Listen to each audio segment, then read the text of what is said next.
Paul was a man of commitment. Paul was committed to going to all nations.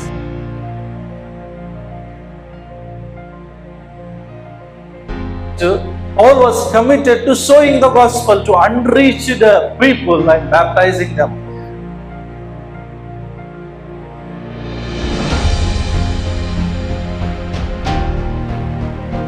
ಕರ್ತನು ಪೌಲನನ್ನ ಸೇವೆಗೆ ಕರೆಯುವಾಗ ಏನ್ ಹೇಳ್ತಾ ಇದ್ರು ಗೊತ್ತಾ? ಹಲೋ, ನಾನು ನಿನ್ನನ್ನ ಅನೇಕ ಜನರಿಗೆ ಸುವಾರ್ತೆ ಸಾರೋದಕ್ಕಾಗಿ ಆರಿಸಿಕೊಂಡಿದ್ದೇನೆ.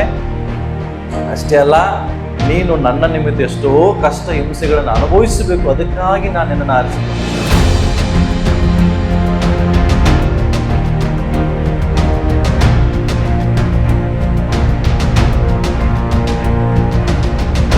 ಹಲ್ಲೆಲೂಯಾ. ಓಕೆ, ಸೊ ಈ ದಿನ ದೇವರು ನಮ್ಮ ಸಂಗಡ ಮಾತನಾಡಲಿಕ್ಕಿದ್ದಾರೆ. ದೇವರು ಕಳೆದ ವಾರ ನಿಮಗೆ ಹೇಳಿದ ಹಾಗೆ ಪೌಲನ ಕುರಿತಾಗಿ ಇವತ್ತು ನಾನು ಮಾತನಾಡಲಿಕ್ಕಿದ್ದೇನೆ. ಈತನ ಕುರಿತಾಗಿ 3 ವಾರಗಳಿಂದ ಸ್ಟಡಿ ಮಾಡ್ತಾ ಇದ್ದೆ. ಸುಮಾರು ವಿಷಯಗಳನ್ನ ಮುಂಚೆ ಗೊತ್ತಿತ್ತು, ಆದ್ರೂ ಅನೇಕ ವಿಷಯಗಳನ್ನ ನಾನು ಇವ್ರ ಕುರಿತಾಗಿ ಕಲಿತಿದ್ದೇವೆ. ಅದನ್ನ ನಿಮಗೆ ಹೇಳಲಿಕ್ಕೆ ಇಷ್ಟಪಡ್ತೇನೆ. ಪೌಲ್, ಅಪೋಸ್ತಲ್ ಆಫ್ ಜೀಸಸ್, ಕರ್ತನಾದ ಯೇಸು ಕ್ರಿಸ್ತನ ಅಪೋಸ್ತಲನು. ಓಕೆ, ಅವನು ಯಾರಂದ್ರೆ ಪೌಲ್. ಈತನ ಕುರಿತಾಗಿ ಬಹಳ ವಿಷಯ ಆಕ್ಚುಲಿ ಹೇಳ್ಬೇಕಾದ್ರೆ ಒಂದು ದಿನ ಸಾಕಾಗಲ್ಲ ಇವನ್ ಬಗ್ಗೆ ಮಾತಾಡಿ. ಬೈಬಲ್ ಅಲ್ಲಿ ಎಲ್ಲರ ಬಗ್ಗೆ ಒಂದಿನದಲ್ಲಿ ಮುಗಿಸ್ಬೋದು, ಆದ್ರೆ ಅಪೋಸ್ತಲನಾದ ಪೌಲನ ಬಗ್ಗೆ ಒಂದು ದಿನ ಮುಗಿಯೋದ ಕತೆ. ಯಾಕಂದ್ರೆ ಅಷ್ಟು ಸೇವೆ ಮಾಡಿದಾನೆ ಅವನು, ಅಷ್ಟು ಸೇವೆ ಮಾಡಿದ. ಓಕೆ, ಸೊ ಈತನ ಕುರಿತಾಗಿ ನಾವು ಕಲೀಲಿಕ್ಕಿರುವಂತ ಒಂದು ವಿಷಯ ಏನಂತ ಹೇಳಿದ್ರೆ ಸಮರ್ಪಣೆ. ಏನ್ ಹೇಳ್ರಿ, ಈತನ ಲೈಫ್ ಅಲ್ಲಿ ಒಂದು ವಿಷಯನ ಬಹಳ ಕಲಿಬಹುದು. That is called commitment. Commitment. ಕರ್ತನ ಸೇವೆಗಾಗಿ ಆತನು ಒಂದು ಸಾರಿ ತನ್ನನ್ನು ಕಮಿಟ್ ಮಾಡಿಕೊಂಡ, ಸಾಯುವ ತನಕ ಆ ಕಮಿಟ್ಮೆಂಟ್ಗೆ ಬದ್ಧನಾಗಿ ಜೀವಿಸಿದ. ಎಂದಿಗೂ ಒಂದು ಗಳಿಗೆ ಆದ್ರೂ ಸಹ ಆತನು ಹಿಂತಿರುಗಲಿಲ್ಲ ಅಂತ ಬರ್ತದೆ. ತಾನು ಮುಂದಿಟ್ಟ ಹೆಜ್ಜೆಯನ್ನ ಎಂದಿಗೂ ಆತನು ಹಿಂದಿಡ್ಲಿಲ್ಲ. ತಾನು ಓಡ್ತಾ ಇರುವ ಓಟವನ್ನ ಎಂದಿಗೂ ಆತನು ನಿಲ್ಲಿಸಲಿಲ್ಲ. ಎಂದಿಗೂ ಆತನ ಸ್ಪೀಡ್ ಅನ್ನು ಸಹ ಕಡಿಮೆ ಮಾಡಲಿಲ್ಲ. ಅಷ್ಟು ವೇಗವಾಗಿ ಆತನು ಕರ್ತನ ಸೇವೆಯಲ್ಲಿ ಓಡ್ತಾನೆ ಇದ್ದಾನೆ. ಅದಕ್ಕೋಸ್ಕರ ಅವನು ಮಾತ್ರ ಎಲ್ಲ ಕಡೆ ಬರೀತಾನೆ, ನನ್ನ ಓಟವನ್ನ ನಾನು ಓಡ್ತಾ ಇದ್ದೇನೆ, ನನ್ನ ಓಟವನ್ನ ಕಡೆಗೆ ಅನಿಸ್ತಾ ಇದ್ದೇನೆ. ನನ್ನ ಓಟದಲ್ಲಿ ಎಲ್ಲಿ ನನಗಿಂತ ಮುಂಚೆ ಇನ್ನೊಬ್ಬರು ಮುಂದೆ ಹೋಗ್ಬಿಡ್ತಾರ ಅಂತ ಹೇಳಿ ಎವ್ರಿ ಡೇ ನನ್ನ ಶರೀರವನ್ನು ನಾನು ಜಚ್ಚಿಕೊಳ್ತೇನೆ. ಇದೆಲ್ಲ ಏನ್ ತೋರಿಸ್ತದ ಅಂತ ಹೇಳಿದ್ರೆ, ಕರ್ತನ ಸೇವೆಗಾಗಿ ಆತನು ತನ್ನನ್ನು ತಾನು ಸಮರ್ಪಿಸಿಕೊಂಡ. ಪ್ರಿಯರೇ, ಒಂದ್ ತಿಳ್ಕೊಬಿಡ್ರಿ, ಇದು ಅಪೋಸ್ತಲನಿಗೆ ಮಾತ್ರ ದೇವರು ಈ ತರ ಕರೆ ಕೊಟ್ಟಿದ್ರು, ಅದಕ್ಕಾಗಿ ಅವನು ಮಾಡ್ದ ಅಂತ. ಇದು ನಮ್ಮ ಮೂರ್ಖತನ. ದೇವರು ಯಾರನ್ನ ಆರಿಸಿಕೊಳ್ತಾನೋ ಅವರೆಲ್ಲರನ್ನ ದೇವರು ಕರೆದಿದ್ದಾನೆ. ಪ್ರತಿಯೊಬ್ಬರು ಕರೆಯಲ್ಪಟ್ಟಿದ್ದೀವಿ. ಇಲ್ಲಿ ಕೂತಂತ ಪ್ರತಿಯೊಬ್ಬ ವ್ಯಕ್ತಿ ಕರ್ತನ ಸೇವೆಗಾಗಿ ಕರೆಯಲ್ಪಟ್ಟಿದ್ದೀವಿ. ನೀವು ಅನ್ಕೋಬೇಡ್ರಿ ಕೇವಲ ಪಾಸ್ಟ್ರು, ಕೇವಲ ಸುವಾರ್ತಿಕರು, ಕೇವಲ ಆರಾಧನೆ ಮಾಡುವಂತವ್ರು, ಕೇವಲ ಪ್ರವಾದಿಗಳು ಅವರು ಮಾತ್ರ ಕರೆಯಲ್ಪಟ್ಟಿದ್ದಾರೆ ಅನ್ನುವಂಥದ್ದು ಏನಾದ್ರೂ ನಿಮ್ಮ ಭಾವನೆಗಳಿದ್ರೆ ಅದು ನಮ್ಮ ಹುಚ್ಚುತನ. ನಾವೆಲ್ಲರನ್ನ ದೇವರು ಕರೆದಿದ್ದಾರೆ. ಬೈಬಲ್ ಹೇಳ್ತದೆ, ನಾವೆಲ್ಲರೂ ಕರ್ತನ ರಾಯಭಾರಿಗಳಾಗಿದ್ದೇವೆ. ನಾವು ಕತ್ತಲೆಯಲ್ಲಿದ್ದೀವಿ, ಆದ್ರೆ ದೇವರು ತನ್ನ ಬೆಳಕಿನ ಕಡೆಗೆ ನಮ್ಮನ್ನ ನಡೆಸಿ ನಮ್ಮನ್ನ ದೇವರು ಯಾಜಕ ವರ್ಗದವರನ್ನಾಗಿ, ರಾಜವಂಶಸ್ಥರನ್ನಾಗಿ, ಸ್ವಕೀಯ ಪ್ರಜೆಗಳನ್ನಾಗಿ ಆಯ್ದುಕೊಂಡ ಜನಾಂಗವಾಗಿ ದೇವರು ಮಾಡಿದ್ದಾನೆ. ಇದರ್ಥ ಏನು? ದೇವರು ನಮ್ಮೆಲ್ಲರನ್ನ ತನ್ನ ಸೇವೆಗಾಗಿ ಕರೆದಿದ್ದಾನೆ. ನನ್ನ ಪ್ರಶ್ನೆ ಏನಂದ್ರೆ, ಅಪೋಸ್ತಲನಾದ ಪೌಲನು ಒಂದು ಸಾರಿ ಕರೆದ ಮೇಲೆ ಆತನ ತನ್ನನ್ನು ತಾನು ಹೇಗೆ ಸಮರ್ಪಿಸಿಕೊಂಡನೋ ಅದೇ ಪ್ರಕಾರ ಇವತ್ತು ಆ ಸಮರ್ಪಣೆ ನಮ್ಮ ಜೀವಿತದಲ್ಲಿ ಕಾಣಿಸೋದಿಲ್ಲ. ಎಲ್ಲೋ ಒಂದ್ ಕಡೆ ಕೇವಲ ನನಗೋಸ್ಕರ, ನನ್ನ ಕುಟುಂಬಕ್ಕೋಸ್ಕರ ನಾನು ಸಮರ್ಪಿಸಿಕೊಂಡಂಗಿರ್ತದೆ, ಹೊರತಾಗಿ ದೇವರಿಗಾಗಿ ಎಲ್ಲಿಯೂ ಕೂಡ ನಮಗೆ ಒಂದ್ ಸ್ವಲ್ಪ ಸಮರ್ಪಣೆ ಇರಲಿಲ್ಲ. ಕೇವಲ ನಮ್ಮ ದೃಷ್ಟಿ ಎಲ್ಲಿ ಹೋಗಿದೆ ಅಂದ್ರೆ, ನನಗೆ ಏನ್ ಆಶೀರ್ವಾದ ಬರ್ತದೆ, ನಾನು ಇನ್ನೂ ಎಷ್ಟು ಅಭಿವೃದ್ಧಿ ಆಗ್ತೇನೆ, ನನಗೆ ಯಾವಾಗ ಮನೆ ಬಸ್ ಸಿಗ್ತದೆ, ಯಾವಾಗ ನನ್ನ ಆಸ್ತಿ ಇದು ನಮ್ಮ ಫೋಕಸ್ ಆಗ್ಬಿಟ್ಟಿದೆ. ಇದೆಲ್ಲ ನಮ್ಮ ದೃಷ್ಟಿ ಆಗ್ಬಾರ್ದು, ಇದೆಲ್ಲ ನಮ್ಮ ದರ್ಶನ ಆಗ್ಬಾರ್ದು. ಇದೆಲ್ಲ ದೇವರು ನಮಗೆ ಉಚಿತಾರ್ಥವಾಗಿ ಕೊಡುವಂತ ವಿಷಯಗಳು. ನೀವು ಕರ್ತನಿಗಾಗಿ ಓಡ್ರಿ, ಕರ್ತ ನಿಮಗೋಸ್ಕರ ಓಡ್ತಾನೆ. ನೀವು ಕರ್ತನ ಕೆಲಸ ಮಾಡ್ರಿ, ನಿಮ್ಮ ಕೆಲಸ ದೇವ್ರು ಮಾಡ್ತಾರೆ. ಬಟ್ ನಾವೇನ್ ಮಾಡ್ತೇವೆ, ನಮ್ಮ ಕೆಲಸವನ್ನೇ ನಾವು ಮಾಡ್ತಿರ್ತೇವೆ, ದೇವ್ರಿಗೆ ಮಾಡಕ್ ಬಿಡುದಿಲ್ಲ. ದೇವ್ರ ವಚನ ಹೇಳ್ತದೆ, ನಿಮ್ಮ ಲೋಕದ ಎಲ್ಲಾ ಚಿಂತಾಭಾರಗಳನ್ನ ನನ್ ಮೇಲೆ ಹಾಕ್ರಿ. ಬಟ್ ನಾವೇನ್ ಮಾಡ್ತೇವೆ, ಆ ಚಿಂತಾಭಾರಗಳನ್ನ ನಾವೇ ಹೊತ್ಕೊಂಡು ಜೀವಿಸ್ತಿರ್ತೇವೆ. ಅವಾಗ ದೇವ್ರ ಎಲ್ಲಿ ಕೆಲಸ ಮಾಡ್ತಾರೆ? ದೇವ್ರು ಹೇಳ್ತಾರೆ, ನಿನ್ನ ನೊಗವನ್ನ ನನಗೆ ಕೊಡು, ನಾನು ಹೊತ್ಕೊಳ್ತೇನೆ. ನಿನ್ನ ಭಾರವನ್ನ ನನಗೆ ಕೊಡು, ನಾನು ಹೊತ್ಕೊಳ್ತೇನೆ. ಬಟ್ ನಾವೇನ್ ಮಾಡ್ತಾ ಇದ್ದೇವೆ, ನಮ್ಮ ಭಾರವನ್ನ ನಾವೇ ಹೊತ್ಕೊಂಡು ಚಿಂತೆ ಮಾಡ್ತಾ ಕೂತ್ಕೊಂಡಿದ್ದೇವೆ. ಚಿಂತೆ ಮಾಡುವಂತ ವ್ಯಕ್ತಿಗೆ ನಿರೀಕ್ಷೆ ಇರುವುದಿಲ್ಲ. ಚಿಂತೆ ಮಾಡುವ ವ್ಯಕ್ತಿಗೆ ನಂಬಿಕೆ ಇರುವುದಿಲ್ಲ. ನಂಬುವವನು ಚಿಂತೆ ಮಾಡುವುದಿಲ್ಲ. ಚಿಂತಿಸುವವನು ಎಂದಿಗೂ ಅವನು ನಂಬುವುದಿಲ್ಲ. ನಿಮ್ಮಲ್ಲಿ ನಂಬಿಕೆ ಇದ್ರೆ ನೀವು ಚಿಂತಿಸುವುದಿಲ್ಲ. ಒಂದು ವೇಳೆ ಇನ್ನೂ ಚಿಂತಾಗ್ರಾಂತರಾಗಿ ನನ್ನ ಜೀವಿತ ಏನಪ್ಪ, ನನ್ನ ಭವಿಷ್ಯ ಏನಪ್ಪಾ ಅಂತ ನೀವು ಚಿಂತಿಸ್ತಾ ಹೋದ್ರೆ, ನಾನು ಹೇಳ್ತೇನೆ, ನಿಮ್ಮಲ್ಲಿ ದೇವರ ಮೇಲೆ ಭರವಸೆ ಇಲ್ಲ. ದೇವರ ವಚನ ಹೇಳ್ತದೆ, ಆತನ ಆದಿಯು ಅಂತ್ಯವೂ ಆಗಿದ್ದಾನೆ. ಅರ್ಥ ಏನು? He is the beginning and is the end. ನಿನ್ನ ಆದಿ, ನಿನ್ನ ಬಿಗಿನಿಂಗ್ ಯಾರು? ಯೇಸು. ನಿನ್ನ ಅಂತ್ಯವು ಯಾರು? ಹಾಗಾದ್ರೆ ನೀನ್ ಎಲ್ಲಿದ್ದಿ?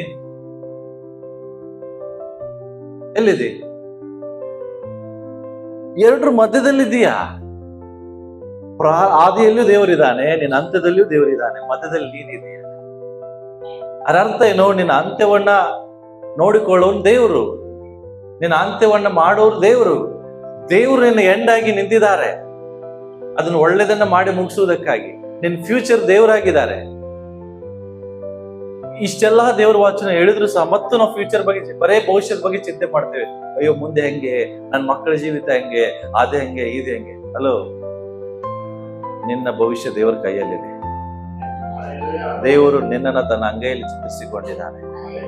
ನಿನಗಾಗಿ ಚಿಂತೆ ಮಾಡೋದಕ್ಕಾಗಿ ದೇವರು ನಿನ್ನನ್ನು ಕರೆದಿಲ್ಲ, ಕರ್ತನಿಗೋಸ್ಕರ ಓಡೋದಕ್ಕಾಗಿ ನಿನ್ನನ್ನು ಕರೆದಿದ್ದಾನೆ. ಹಲ್ಲೆಲೂಯಾ. ಅದನ್ನ ಅಪೊಸ್ತಲನಾದ ಪೌಲನು ತಿಳ್ಕೊಂಡಿದ್ದ ಪ್ರಿಯರೇ. ಸೊ ಈತನು ಯಾವ್ಯಾವ ವಿಷಯದಲ್ಲಿ ತನ್ನನ್ನು ತಾನು ಸಮರ್ಪಿಸಿಕೊಂಡಿದ್ದ ಅನ್ನುವಂತ ಕೆಲವು ವಿಷಯಗಳನ್ನ ನಾವು ನೋಡ್ಲಿಕ್ಕಿದ್ದೇವೆ. ಓಕೆ, ನೋಡ್ರಿ, Paul was a man of commitment. ಎದಕ್ಕೆ ಆತನ ಕಮಿಟ್ ಮಾಡ್ಕೊಂಡಿದ್ದ ಅಂದ್ರೆ, ಫಸ್ಟ್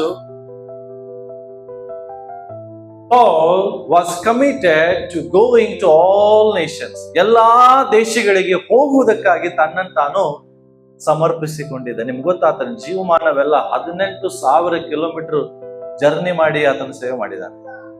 18,000 ಕಿಲೋಮೀಟರ್ ಪ್ರಯಾಣ. ಟ್ರಿಪ್ಪಿಗಲ್ಲ, ಪಿಕ್ನಿಕ್ಕಿಗಲ್ಲ.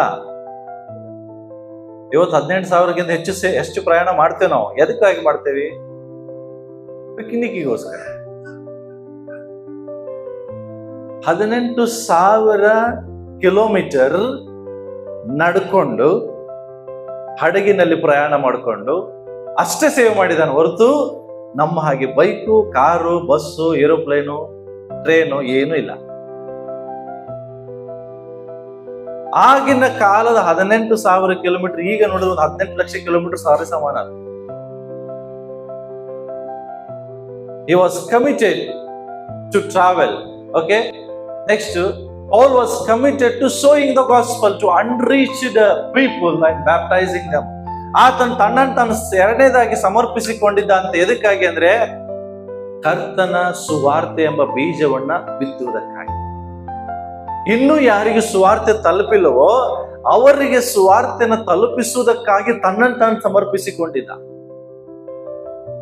ಮೂರನೇದಾಗಿ ಅವನು ತನ್ನನ್ನು ತಾನು ಸಮರ್ಪಿಸಿಕೊಂಡಿದೆ. ಇದು ಬಹಳ ಬ್ಯೂಟಿಫುಲ್ ಆಗಿದೆ. ಇದಕ್ಕೋಸ್ಕರ ಯಾರು ಸಮರ್ಪಿಸಿಕೊಳ್ಳುವುದಿಲ್ಲ. ಆತನ ತನ್ನನ್ನು ತಾನು ಸಮರ್ಪಿಸಿಕೊಂಡಿದೆ. ಎದಕ್ಕಂತ ಹೇಳಿದ್ರೆ, ಬಾಧೆ ಪಡುವುದಕ್ಕಾಗಿ.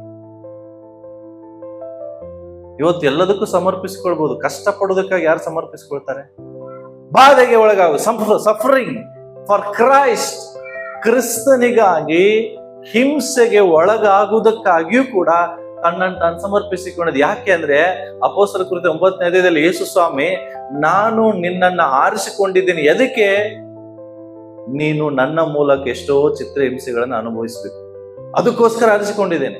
ಅದಕ್ಕಾಗಿ ನಾವು ಸಮರ್ಪಿಸಿಕೊಂಡು. ಯಾರಾದ್ರೂ ಕರೆಯುವಾಗ ದೇವರು ಈ ರೀತಿಯಾಗಿ ಕರೆದ್ರೆ ನಾವು ಯಾರು ಬರೋದಿಲ್ಲ ಸೇವೆಗೆ. ಕರ್ತನು ಪೌಲನನ್ನ ಸೇವೆಗೆ ಕರೆಯುವಾಗ ಏನ್ ಹೇಳ್ತಾ ಇದ್ರು ಗೊತ್ತಾ? ಹಲೋ, ನಾನು ನಿನ್ನನ್ನ ಅನೇಕ ಜನರಿಗೆ ಸುವಾರ್ತೆನ ಸಾರುವುದಕ್ಕಾಗಿ ಆರಿಸಿಕೊಂಡಿದ್ದೇನೆ. ಅಷ್ಟೇ ಅಲ್ಲ, ನೀನು ನನ್ನ ನಿಮಿತ್ತ ಎಷ್ಟೋ ಕಷ್ಟ ಹಿಂಸೆಗಳನ್ನು ಅನುಭವಿಸಬೇಕು, ಅದಕ್ಕಾಗಿ ನಾನು ನಿನ್ನನ್ನು ಆರಿಸಿಕೊಂಡಿದ್ದೇನೆ. ಈ ರೀತಿಯಾಗಿ ಕರೆದ್ರೆ ಯಾರು ಹೋಗ್ತೀರಿ ಸೇವೆಗೆ? ಜಸ್ಟ್ ಇಮ್ಯಾಜಿನ್ ಮಾಡ್ರಿ, ಇಲ್ಲಿ ನಿಮ್ಮ ಈಗ ಅಪೋಸ್ತಲ ಪೌಲನ ಬದಲು ನಿಮ್ಮ ಹೆಸರು ಹಿಡಿದು ಕರೆದು ದೇವರು ಹೇಳ್ತಾರೆ, ನಾನು ನಿನ್ನ ಇದಕ್ಕಾಗಿ ಆರಿಸಿಕೊಂಡಿದ್ದೇನೆ, ನನ್ನ ಮೂಲಕ ಎಷ್ಟೋ ಕಷ್ಟಗಳನ್ನು ಅನುಭವಿಸ್ಬೇಕು, ನನಗೋಸ್ಕರ ಎಷ್ಟೋ ಹಿಂಸೆಗಳನ್ನು ಅನುಭವಿಸ್ಬೇಕು, ಇದಕ್ಕೋಸ್ಕರ ನಾನು ನಿನ್ನ ಆರಿಸಿಕೊಂಡಿದ್ದೇನೆ ಅಂದ್ರೆ ಎಷ್ಟು ಜನ ಹೋಗ್ತೀವಿ ಸೇವೆಗೆ? ಹೊರದೇಶಕ್ಕೆ ಕರ್ಕೊಂಡು ಹೋಗ್ತೇನೆ ಅಂದ್ರೆ ಫಸ್ಟ್ ರೆಡಿ ಆಗ್ತೇವೆ. ಬಟ್ ಹೊರದೇಶಕ್ಕೆ ಕರ್ಕೊಂಡು ಹೋಗಿಂತ ಮುಂಚೆ ಏನಾಗಿದೆ ಗೊತ್ತಾ? ನೀನು ಅನೇಕರ ಕೈಗಳಿಂದ ಹೊಡೆಸ್ಕೊಳ್ಬೇಕು, ಅನೇಕರಿಂದ ಬಾಧೆಗೆ ಒಳಗಾಗ್ಬೇಕು, ಅನೇಕರಿಂದ ಹಿಂಸೆಗೆ ಒಳಗಾಗಬೇಕು, ಇದಕ್ಕೋಸ್ಕರ ನಾನು ನಿನ್ನ ಆರಿಸಿಕೊಂಡಿದ್ದೇನೆ ಅನ್ನುವಾಗ ಪೌಲನ ಅದಕ್ಕೆಲ್ಲವನ್ನ ತನ್ನನ್ನು ತಾನು ಸಮರ್ಪಿಸಿಕೊಳ್ತಾನೆ. ಓಕೆ, ಸೊ ಈಗ ಮೊದಲನೇದಾಗಿ ನಾವು ನೋಡಿಕೊಳ್ಳೋಣ, ತನ್ನನ್ನು ತಾನು ಸಮರ್ಪಿಸಿಕೊಂಡು ಆತನು ಎಲ್ಲೆಲ್ಲಿ ಪ್ರಯಾಣ ಮಾಡ್ದ. ನಿಮಗೆ ಗೊತ್ತಾ, ಆತನು 3 ಪ್ರಯಾಣಗಳನ್ನು ಮಾಡ್ದ. ಎಷ್ಟು ಪ್ರಯಾಣ ಮಾಡ್ದ? ತನ್ನ ಸೇವೆಗಾಗಿ 3 ಪ್ರಯಾಣಗಳನ್ನು ಮಾಡ್ದ. ಆ 3 ಪ್ರಯಾಣದಲ್ಲಿ 18,000 ಕಿಲೋಮೀಟರ್ ಟ್ರಾವೆಲ್ ಮಾಡ್ದ. 3 ಪ್ರಯಾಣದಲ್ಲಿ 4ನೇ ಪ್ರಯಾಣ ಒಂದು ಸೀದಾ ರೋಮಾಪುರ ಪ್ರಯಾಣ ಆಗಿತ್ತು. ಅದು 27-28ನೇ ಅಧ್ಯಾಯದಲ್ಲಿ ನೀವು ಕಾಣ್ತೀರಿ. ಸಮುದ್ರ ಮಾರ್ಗವಾಗಿ 26ನೇ ಅಧ್ಯಾಯದಲ್ಲಿ ಅವನು ಪ್ರಯಾಣ ಮಾಡ್ತಾ ಹೋಗ್ತಾನೆ. ಅನೇಕ ಕಷ್ಟಗಳು, ಹಿಂಸೆಗಳಲ್ಲಿ ಬರುವಂತದ್ದು ನಾವು ನೋಡ್ತೇವೆ. ಆದ್ರೆ ಈತನ ಮೊದಲನೇದಾಗಿ ನಾವು ನೋಡಿಕೊಳ್ಳೋಣ, ಈತನ ಟ್ರಾವೆಲ್ ಎಲ್ಲೆಲ್ಲಿ ಮಾಡ್ದ ನೋಡ್ರಿ. ಇದು ಜಸ್ಟ್ ಒಂದು ಮ್ಯಾಪ್, ನಿಮ್ಗೆ ಗೊತ್ತಾಗ್ಲಿ ಅಂತ. ಇದು ಪೂರ ಪೌಲನು, ಈಗ ನೋಡ್ರಿ ಎಲ್ಲೆಲ್ಲಿ ಗ್ರೀನ್ ಕಾಣ್ತಾ ಇದೆಯಲ್ಲ, ಇದು ಆತನ ಕೊಡೆಯ ಪ್ರಯಾಣ. ಎಲ್ಲೆಲ್ಲಿ ಪರ್ಪಲ್ ಕಾಣ್ತದಲ್ಲ, ಇದು ಆತನ 3ನೇ ಪ್ರಯಾಣ. ರೆಡ್ ಕಾಣ್ತದಲ್ಲ, ಇದು ಆತನ 2ನೇ ಪ್ರಯಾಣ. ಆಮ್ಯಾಗ ಇಲ್ಲೊಂದು ಬ್ಲೂ ಲೈನ್ ಕಾಣ್ತದಲ್ಲ, ಇದು ಆತನ 1ನೇ ಪ್ರಯಾಣ. 3 ಖಂಡಗಳಿಗೆ ಆತನು ಪ್ರಯಾಣ ಮಾಡ್ತಾನೆ. ಎಷ್ಟು ಹೇಳ್ರಿ? ಆಸ್ಯ ಸೀಮೆ ಅಂದ್ರೆ ಏಷ್ಯಾ ಖಂಡಕ್ಕಾಗಿ ಅವನು ಹೋಗ್ತಾನೆ. ಯುರೋಪ್ ಖಂಡಕ್ಕೆ ಆತನು ಪ್ರಯಾಣಿಸ್ತಾನೆ. ಆಫ್ರಿಕಾ ಖಂಡಕ್ಕೂ ಯುಗದ ಸಮಾಪ್ತಿಯವರೆಗೂ ನೀವು ನನಗೆ ಸಾಕ್ಷಿಯಾಗಿರ್ಬೇಕನ್ನುವಾಗ ಈಗ 7 ಖಂಡಗಳಿದಾವೆ. ಅವಾಗ 3 ಖಂಡ, ಆಫ್ರಿಕಾ, ಯುರೋಪು ಮತ್ತೆ ಏಷ್ಯಾ 3 ಇತ್ತು. ಈ 3 ಖಂಡಗಳಿಗೂ ಯಾರು ಪ್ರಯಾಣ ಮಾಡ್ತಾರೆ? ಪೌಲನು ಪ್ರಯಾಣ ಮಾಡ್ತಾನೆ. ಇದು ಜಸ್ಟ್ ಆತನು ನಡ್ಕೊಂಡು ಹೋಗಿದ್ದು ಸಮುದ್ರ, ಇದೆಲ್ಲ ಸಮುದ್ರ ಮಾರ್ಗ ಪ್ರಯಾಣ. ಇದು ಸಮುದ್ರ ಮಾರ್ಗ. ಜಸ್ಟ್ ನಾನು ನಿಮ್ಗೆಲ್ಲ ಹೇಳಿಕ್ ಆಗುದಿಲ್ಲ. ಇವೆಲ್ಲ ಏನ್ ಡಾಟ್ ಇದಾವಲ್ಲ, ಇವೆಲ್ಲ ಸಿಟಿಗಳು. ಅವೆಲ್ಲ ಯಾವ ಸಿಟಿಯಲ್ಲಿ ಇದ್ದ? ಇವೆಲ್ಲ ಸಿಟಿಗಳು. ಓಕೆ, ಆಮೇಲೆ ಇಲ್ಲಿ ಈ ತರ ಲೈನ್ಗಳಿದಾವೆ. ಇದು ಕಾಣ್ತವೆ ಇಲ್ಲಿ. ಇವು ಆಸ್ಯ ಸೀಮೆಯ 7 ಚರ್ಚಸ್ ಪ್ರಕಟಣೆ ಪುಸ್ತಕದಲ್ಲಿ ಬರೋದಲ್ಲ. ಈತನು ಸ್ಥಾಪಿಸಿದ 7 ಸಭೆಗಳು ಪೌಲನು ಸ್ಥಾಪಿಸಿದ. ಈ 7 ಸಭೆಗಳಿಗೆ ಯೋಹಾನನು ಪ್ರಕಟಣೆ ಪುಸ್ತಕದಲ್ಲಿ ಬರೀತಾನೆ. ಗೊತ್ತಾ ನಿಮಗೆ? ಈ 7 ಸಭೆಗಳು ಯಾರಿಂದ ಆಯ್ತು? ಪೌಲನಿಂದ. ಆ 7 ಸಭೆಗಳಿಗೆ ಲೆಟರ್ಗಳು ಇವೆಲ್ಲ. ಈತನ ಜರ್ನಿ ಹೆಂಗಿತ್ತು ಅಂತ ಹೇಳಿದ್ರೆ, ಇದು ಸೆಕೆಂಡ್. ನಾನು ಜಸ್ಟ್ ನಿಮಗೆ ಎಲ್ಲ ಹೇಳಿಕ್ ಆಗೋದಿಲ್ಲ. ಇದು ಸೆಕೆಂಡ್ ಜರ್ನಿ. ಸೆಕೆಂಡ್ ಜರ್ನಿಯಲ್ಲಿ ಬಹಳ ಸೇವೆ ಮಾಡಿದ್ದಾನೆ. ಅದಕ್ಕೋಸ್ಕರ ಅದೊಂದು ಇಟ್ಟಿದ್ದೇನೆ ನಾನು ನಿಮಗೆ ಕಾಣಿಸ್ಲಿ ಅಂತ ಹೇಳಿ. ಆತನು ಯೆರೂಸಲೇಮಿನಿಂದ ಪ್ರಯಾಣ ಪ್ರಾರಂಭಿಸ್ತಾನೆ. ಎಲ್ಲಿಂದ ರೀ? ಎಲ್ಲರೂ ಹೇಳ್ರಿ, ಎಲ್ಲಿಂದ? ಯೆರೂಸಲೇಮ್ ಎಲ್ಲಿದೆ? ಯಾವ ದೇಶದಾಗಿದೆ? ಇಸ್ರಾಯೇಲ್ ದೇಶದಾಗಿದೆ. ಎಲ್ಲಿದೆ ಹೇಳ್ರಿ? ಇಸ್ರಾಯೇಲ್ ದೇಶದಲ್ಲಿದೆ. ಇದು ಯೆರೂಸಲೇಮ್ ಇಲ್ಲಿದೆ ನೋಡ್ರಿ. ಇಲ್ಲಿಂದ ಆತನು ಏನ್ ಮಾಡ್ತಾನೆ? ತನ್ನ ಪ್ರಯಾಣವನ್ನ ಪ್ರಾರಂಭಿಸ್ತಾನೆ. 13ನೇ ಅಧ್ಯಾಯಕ್ಕೆ ಬರುವಾಗ ಆತನ ಪ್ರಯಾಣ ನೀವು ಸ್ಟಾರ್ಟ್ ಮಾಡ್ತಾ ನೋಡ್ರಿ. ಪೌಲನು ಬಾರ್ನಬನನ್ನ ದೇವರು ಏನ್ ಮಾಡ್ತಾರೆ? ತನ್ನ ಸೇವೆಗಾಗಿ ಪ್ರತ್ಯೇಕಿಸಿ ಅವರಿಬ್ರು ಸೀದಾ ಅಂತ್ಯೋಕ್ಯಕ್ಕೆ ಹೋಗ್ತಾರೆ. ಇದು ಅಂತ್ಯೋಕ್ಯ, ಗೊತ್ತಾ ನಿಮ್ಗೆ? ಇಲ್ಲಿದೆ ನೋಡಿ ಆಂಟಿಯೋಕ್ ಇದೆಯಾ? ಇಲ್ಲಿಗೆ ಹೋಗ್ತಾರೆ ಅವರು. ಇಲ್ಲಿ ಇಬ್ರು ಹೋಗಿ ಅಲ್ಲಿ ಒಂದು ಸಭೆಯನ್ನ ಸ್ಥಾಪಿಸ್ತಾರೆ. 12ನೇ ಅಧ್ಯಾಯದಲ್ಲಿ ಅಂತ್ಯೋಕ್ಯಕ್ಕೆ ಹೋಗಿ ಅಲ್ಲಿ ಸ್ವಾರ್ಥನ ಸಾರ್ಥ ಜನರನ್ನ ಬಲಪಡಿಸ್ತಾರೆ. ಬಹಳಷ್ಟು ಜನ, ದೊಡ್ಡ ಮೆಗಾ ಚರ್ಚ್ ಆಗ್ತದಲ್ಲಿ. ಅದೇ ಅಂತ್ಯೋಕ್ಯದಲ್ಲಿ ಕ್ರೈಸ್ತರು ಎಂಬ ಫಸ್ಟ್ ಟೈಮ್ ಅವರಿಗೆ ಹೆಸರು ಸಿಗ್ತದೆ. ಅಲ್ಲಿ ತನಕ ಕ್ರೈಸ್ತರು ಅಂತ ಗೊತ್ತಿರುವುದಿಲ್ಲ. ಫಸ್ಟ್ ಟೈಮ್ ಇಲ್ಲಿ ಏನಾಯ್ತು? ಕ್ರೈಸ್ತರು ಅನ್ನುವಂತ ಸಿಕ್ತವ್ರಿಗೆ. ಈ ಅಂತ್ಯೋಕ್ಯದಲ್ಲಿ ಬಾರ್ನಬ ಪೌಲನ ಮೂಲಕ ಸ್ಥಾಪಿಸಿದಂತ ಸಭೆ ಎಷ್ಟು ದೊಡ್ಡ ಸಭೆ ಆಯ್ತಂದ್ರೆ ನೀವು 13ನೇ ಅಧ್ಯಾಯ 1ನೇ ವಚನ ಓದಿದ್ರೆ ಗೊತ್ತಾಗ್ತದೆ, ಆ ಸಭೆಯಲ್ಲಿ ಪ್ರವಾದಿಗಳಿದ್ರಂತೆ, ಆ ಸಭೆಯಲ್ಲಿ ಬೋಧಕರಿದ್ರಂತೆ, ಆ ಸಭೆಯಲ್ಲಿ ಟೀಚರ್ಗಳಿದ್ರಂತೆ. ಯಾವ ಸಭೆ? ಪೌಲ ಬಾರ್ನಬನಿಂದ ಪ್ರಾರಂಭವಾದಂತ ಅಂತಿಯೋಕ್ಯ ಎಂಬ ಸಭೆ. ಈ ಸಭೆ ನಾವು ನೋಡ್ತೇವೆ ಪೌಲನು ಬಾರ್ನಬನ ಮೂಲಕ ಆಗ್ತದೆ. ಆಮೇಲೆ ಅಲ್ಲಿಂದ ಅವನು ತಾರ್ಸಿಸಿಗೆ ಹೋಗ್ತಾರೆ. ತಾರ್ಸಿಸಿಗೆ ಹೋದ ತಕ್ಷಣ ನೆಕ್ಸ್ಟ್ ಅಲ್ಲಿಂದ ಅವನು, ಇದು ದೆರ್ಬೆ ಗೊತ್ತಾ ನಿಮ್ಗೆ? ದೆರ್ಬೆ, ಇಕೋನ್ಯ ಮತ್ತೆ ಲೂಸ್ತ್ರ ಗೊತ್ತಾ? ಲೂಸ್ತ್ರದಲ್ಲಿ ಲೂದ್ದೇಳು ಒಬ್ಬ ಸ್ತ್ರೀ ಇರ್ತಾಳೆ. ಇಲ್ಲೇ ಅವನಿಗೆ ತಿಮೋತಿ ಭೇಟಿ ಆಗ್ತಾನೆ. ಲೂಸ್ತ್ರದಲ್ಲಿ ತಿಮೋತಿ ಸಿಗ್ತಾನೆ. ತಿಮೋತಿಯನ್ನ ಡಿಸೈಪ್ ಒಬ್ಬ ಶಿಷ್ಯನಾಗಿ ಮಾಡ್ತಾನೆ. ಇಲ್ಲಿಂದ ಸೇರಿ ಇಲ್ಲಿ ಬಂದಾಗ, ಲೂಸ್ತ್ರಕ್ಕೆ ಬಂದಾಗ, ಅಲ್ಲಿ ಲೂದ್ದೇಳು ಎಂಬ ಸ್ತ್ರೀ, ಆತನ ಗಂಡ, ಎಲ್ಲರೂ ರಕ್ಷಣೆ ಹೊಂದ್ತಾರೆ. ಇಲ್ಲಿ ತಿಮೋತಿಯನ್ನ ಆತನ ಕರ್ಕೊಳ್ತಾನೆ. ಆದ್ರೆ ಅಲ್ಲಿ ಗೊಂದಲ ಆಗಿ ಅವರನ್ನ ಏನ್ ಮಾಡ್ತಾರೆ, ಅಂತಿಯೋಕ್ಯದಲ್ಲಿ ಅವರನ್ನ ಅರೆಸ್ಟ್ ಮಾಡ್ತಾರೆ. ಆಗ ಸಭೆ ಲೂದ್ಯರ ಮನೆಯಲ್ಲಿ ಎಲ್ಲರೂ ಪ್ರಾರ್ಥನೆ ಮಾಡುವಾಗ ಅವರ ಸರಪಣಿಗಳು ಏನಾಯ್ತು, ಬಿಚ್ಚಲ್ಪಡ್ತದೆ. ಅದೇ ದಿನ ಜೈಲರನ ಕುಟುಂಬ ರಕ್ಷಣೆ ಹೊಂದದ ಅಂತಿಯೋಕ್ಯದಲ್ಲಿ. ಇದು ಆತನ ಸೆಕೆಂಡ್ ಪ್ರಯಾಣದಲ್ಲಿರುವಂತ ಸೇವೆಗಳಿಗೆಲ್ಲ. ಆತನು ಹಾಗೆ ಅಲ್ಲಿಂದ ಸೀದಾ ತೋರಾಗಿ ಹೋಗಿ ಅಲ್ಲಿಂದ ಸಮುದ್ರ ಪ್ರಯಾಣ ಮಾಡಿ ಫಿಲಿಪಿ ಪಟ್ಟಣಕ್ಕೆ ಬರ್ತಾನೆ. ಎಲ್ಲಿ ಬರ್ತಾನೆ? ಇಲ್ಲಿ ನೋಡ್ರಿ, ಇಲ್ಲಿ ನಾವು ನೋಡ್ತೇವೆ ಬಾರ್ನಬನು ಮತ್ತೆ ಇವರು ಕೂಡ ಇಲ್ಲಿ ಅರೆಸ್ಟ್ ಆಗ್ತಾರೆ. ಇಲ್ಲಿ ಅರೆಸ್ಟ್ ಆದಾಗ ಇಲ್ಲಿ ಕೂಡ ಅವರಿಗೆ ಬಿಡುಗಡೆ ಆಗಿ ಸೀದಾ ಅಲ್ಲಿಂದ ಅವರು ಥೆಸಲೋನಿಕದಿಂದ ಬಂದು ಸೀದಾ ಕೊರಿಂಥಕ್ಕೆ ಓಡಿ ಬರ್ತಾರೆ. ಎಲ್ಲಿ? ಬೇರೋಬದಿಂದ ದಾಟಿ ಥೆಸಲೋನಿಕೆ, ಅದೆಲ್ಲ ನಿಮ್ಗೆ ಆಮೇಲೆ ಹೇಳ್ತೇನೆ. ಜಸ್ಟ್ ನೀವು ತಿಳ್ಕೊಡ್ರಿ ಅವ್ನ ಪ್ರಯಾಣ. ಅವ್ನು ನಿಲ್ತಾ ಇಲ್ಲ ಎಲ್ಲಿ, ಸೇವೆಗಾಗಿ ಹಂಗೆ ಹೋಗಿ ಬೇರೋಕ್ಕೆ ಬಂದು ಅಥೇನ್ ಪಟ್ಟಣಕ್ಕೆ ಬರ್ತಾನೆ. ಅಥೇನ್ ಪಟ್ಟಣದಲ್ಲಿ ನಿಮ್ಗೆ ಗೊತ್ತಿದೆ, ಅಲ್ಲಿ ಅನ್ನೋನ್ ಗಾಡಿಗೆ ಅವರು ಇದು ಮಾಡ್ತಿರ್ತಾರೆ, ಆರಾಧನೆ ಮಾಡ್ತಿರ್ತಾರೆ. ಸೊ ಅಲ್ಲಿ ಅನ್ನೋನ್ ಗಾಡಿಗೆ ಆರಾಧನೆ ಮಾಡುವಾಗ ಅಲ್ಲಿ ಕೊರಿಂಥದಲ್ಲಿ ಅಕ್ವಿಲ ಪ್ರಿಸ್ಕಿಲ ಸಿಗ್ತಾರೆ. ಯಾರಿಗೆ? ಪೌಲನಿಗೆ. ಅಕ್ವಿಲ ಪ್ರಿಸ್ಕಿಲ ಯಾರಂದ್ರೆ ಇವರು ಸಹ ಒಂದೇ ಜಾತಿ ಆಗಿದ್ರು. ಅವರು ಸೇಮ್ ಕೆಲಸ ಗುಡಾದ ಕೆಲಸ ಮಾಡೋರು. ಅವ್ರ ಮನೆಯಲ್ಲಿ ಉಳ್ಕೋತಾನೆ ಕೊರಿಂಥದಲ್ಲಿ. ಅಷ್ಟೇ ಅಲ್ಲ, ಅವ್ರಿಬ್ಬರನ್ನು ಕರ್ಕೊಂಡು ಸೀದಾ ಸಮುದ್ರ ಪ್ರಯಾಣ ಮಾಡಿ ಎಫೆಸಿಗೆ ಬರ್ತಾನೆ. ಮತ್ತೆ ಅವ್ರನ್ನ ಶಿಫ್ಟ್ ಮಾಡ್ಬಿಡ್ತಾನೆ. ಅವ್ರಿಬ್ರು ಪೌಲನನ್ನ ಬೆನ್ನತ್ತಿ ಮತ್ತೆ ಕೊರಿಂಥದಿಂದ ಸಮುದ್ರ ಪ್ರಯಾಣ ಮಾಡಿ ಇಲ್ಲಿ ಬರ್ತಾರೆ, ಈ ಎಫೆಸಿ ಪಟ್ಟಣಕ್ಕೆ ಬರ್ತಾರೆ. ಎಫೆಸಿ ಪಟ್ಟಣದಲ್ಲಿ ಅಕ್ವಿಲ ಪ್ರಿಸ್ಕಿಲ ಅಲ್ಲೇ ಉಳಿತಾರೆ. ಮತ್ತೆ ಸಮುದ್ರ ಪ್ರಯಾಣ ಮಾಡಿ ಸೀದಾ ಜೆರುಸಲೇಮಿಗೆ ಬರ್ತಾನೆ ಒಬ್ಬನೇ. ಅವ್ರನ್ನ ಅಲ್ಲೇ ಬಿಡ್ತಾನೆ. ತಿಮೋತಿಯನ್ನು ಅಲ್ಲೇ ಬಿಡ್ತಾರೆ. ಇವರೆಲ್ಲರೂ ಸೇರಿ ಅಪೋಲೋಸ್ ಎಂಬ ಒಬ್ಬ ವ್ಯಕ್ತಿಗೆ ಸುವಾರ್ತೆಯನ್ನು ಸಾರಿ ಅವನನ್ನ ಶಿಷ್ಯರನ್ನಾಗಿ ಮಾಡ್ತಾರೆ. ಇದೆಲ್ಲ ಆತನ ಸೆಕೆಂಡ್ ಜರ್ನಿಯಲ್ಲಿ ಮತ್ತೆ ಅವನು ಇಲ್ಲಿಗೆ ಬರ್ತಾನೆ.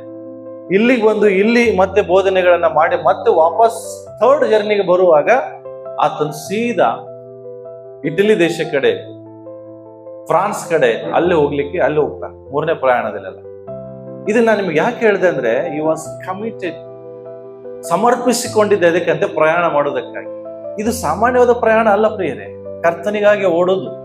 ಇವತ್ತು ನಾನು ದೇವ್ರಿಗೆ ಎಷ್ಟು ಸ್ತೋತ್ರ ಹೇಳ್ಬೇಕಂದ್ರೆ, ನಾವು ಪ್ರತಿ ವಾರ ಪ್ರಯಾಣ ಮಾಡ್ತಾ ಇದ್ರು. ದೇವ್ರು ನಮಗೆ ಟ್ರೈನ್ಸ್ ಕೊಟ್ಟಿದ್ದಾರೆ, ಫ್ಲೈಟ್ಗಳು ಕೊಟ್ಟಿದ್ದಾರೆ, ಬಸ್ಗಳು ಕೊಟ್ಟಿದ್ದಾರೆ. ನಾವು ಅದ್ರ ಮೂಲಕ ಏನ್ ಮಾಡ್ತಾ ಇದೀವಿ? ಪ್ರಯಾಣ ಮಾಡ್ತಾ ಇದೀವಿ. ಬೆಳಗ್ಗೆ ಅಂಕೋಲದಲ್ಲಿದ್ರೆ ಸಂಜೆಗೆ ಹೈದರಾಬಾದಲ್ಲಿ ಇರ್ತೇವೆ. ಇವತ್ತು ಅಂಕೋಲಾಗಿದ್ರೆ ಸಂಜೆಗೆ ಡೆಲ್ಲಿಯಲ್ಲಿ ಇರ್ತೇವೆ. ದೇವ್ರ ಕೃಪೆಯಿಂದ ನಮ್ಗೆ ಏನಾಗಿದೆ? ಫೆಸಿಲಿಟಿ ಇದೆ. ಬಟ್ ಅವನಿಗೆ ಏನಿತ್ತು? ಇವತ್ತು ಅಂಕೋಲದಿಂದ ನಾವು ಹೈದರಾಬಾದಿಗೆ ಹೋಗ್ಬೇಕಾದ್ರೆ ಎಷ್ಟೋ ವಾರಗಳ ಜರ್ನಿ ಮಾಡ್ಬೇಕು, ಎಷ್ಟೋ ವಾರಗಳ ಜರ್ನಿ. ಸೊ ಇದು ಜಸ್ಟ್ ನಿಮಗೆ ಗೊತ್ತಾಗ್ಲಿ ಅವನು ಎಷ್ಟು ಪ್ರಯಾಣ ಇದೆಲ್ಲ ಇದೆಯಲ್ಲ. ಏನ್ ಗೊತ್ತಾ? ಇದು ನೋಡ್ರಿ, ಅಂತಿಯೋಕ್ಯದಿಂದ ತಾರ್ಸಿಸಿಗೆ ಸಮುದ್ರ ಪ್ರಯಾಣ ಮಾಡದ ಅಂತ ಇದೆ. ಅದು ಸಮುದ್ರ ನೋಡ್ಲಿಕ್ಕೆ ಇಷ್ಟಿದೆ. ಅದು ಸುಮ್ನೆ ಇದೆ. ಇದೀಗ ಅಂಕೋಲದಿಂದ ಮುಂಬೈಗೆ ಹೋಗ್ಬೇಕಾದ್ರೆ ಎಷ್ಟು ಸಮುದ್ರ ಇದೆ ಅಷ್ಟಿರ್ತದ. ಅದು ಸಮುದ್ರ ನೋಡ್ಲಿಕ್ಕೆ ನದಿ ತರ ಕಾಣ್ತದೆ, ಸಮುದ್ರ ಅದೆಲ್ಲ. ಈಗ ಅಂಕೋಲದಿಂದ ಮುಂಬೈಗೆ ಹೋಗ್ಬೇಕಾದ್ರೆ ಗೊತ್ತಿದೆ, ಖಡಗದಲ್ಲಿ ಪ್ರಯಾಣ ಮಾಡೋರಿಗೆ, ಹೌದಲ್ಲ? ಎಷ್ಟು ದೂರ ಇರ್ತದ ಅದು. ಇಲ್ಲಿಂದ ಅವನು ಸಮುದ್ರ ಪ್ರಯಾಣ ಮಾಡಿ ಇಲ್ಲಿಗೆ ಬರ್ತಿದ್ದ, ಇಲ್ಲಿಂದ ಸಮುದ್ರ ಪ್ರಯಾಣ ಹಿಂಗೆ ಮಾಡ್ತಿದ್ದ. ಇದು ಪೌಲನು ತನ್ನನ್ನು ಸಮರ್ಪಿಸಿಕೊಂಡಿದ್ದ. ಎದಕ್ಕೋಸ್ಕರ? ಜರ್ನಿ. ನಾ ಯಾಕೆ ಮುಂದೆ ಹೇಳ್ತೇನೆ ನೋಡ್ರಿ ಹೆಂಗೆ ಜರ್ನಿ. ರೋಮಾಪುರ ಪತ್ರಿಕೆ 15ನೇ ಅಧ್ಯಾಯ ಓದು, ಅದರಲ್ಲಿ ಒಂದೊಂದೇ ಬರ್ತದೆ. ಈಗ ಅವ್ನು ನೋಡ್ರಿ ಏನ್ ಹೇಳ್ತಾನೆ, 19ನೇ ವಚನ ಓದ್ರಿ, 15-19 ರೋಮಾಪುರ.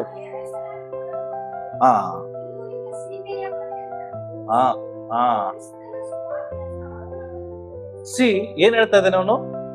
ನಾನು ಯೆರೂಸಲೇಮ್ ಮೊದಲುಗೊಂಡು ಇಲ್ಲುರಿಕ ಯಾವ್ದಂದ್ರೆ ಇಲ್ಲಿದೆ ನೋಡ್ರಿ. ಎಲ್ಲಿಗಂದ್ರೆ ಇದು ಅವ ಹೇಳ್ತಾ ಇರೋದು, ಈ ಯೆರೂಸಲೇಮ್ ಮೊದಲುಗೊಂಡು ಇಲ್ಲಿಂದ ಆತನು ಮೆಕೆದೋನ್ಯದಲ್ಲಿರುವಂತದ್ದು ಇಲ್ಲುರಿಕ. ಎಲ್ಲಿ? ಮೆಕೆದೋನ್ಯ ಪಟ್ಟಣದಲ್ಲಿರುವಂತ ಒಂದು ಪ್ರಾಂತ್ಯ. ಈ ಪ್ರಾಂತ್ಯಕ್ಕೆ ಅವನು ಏನ್ ಮಾಡ್ತಾ ಇದ್ದಾನಂತೆ, ಇಲ್ಲಿಂದ ಇಲ್ಲಿವರೆಗೆ ಏನ್ ಮಾಡಿದಾನಂತೆ ಅವನು, ಏನ್ ಮಾಡಿದಾನಂತ ಹೇಳಿ ಓದ್.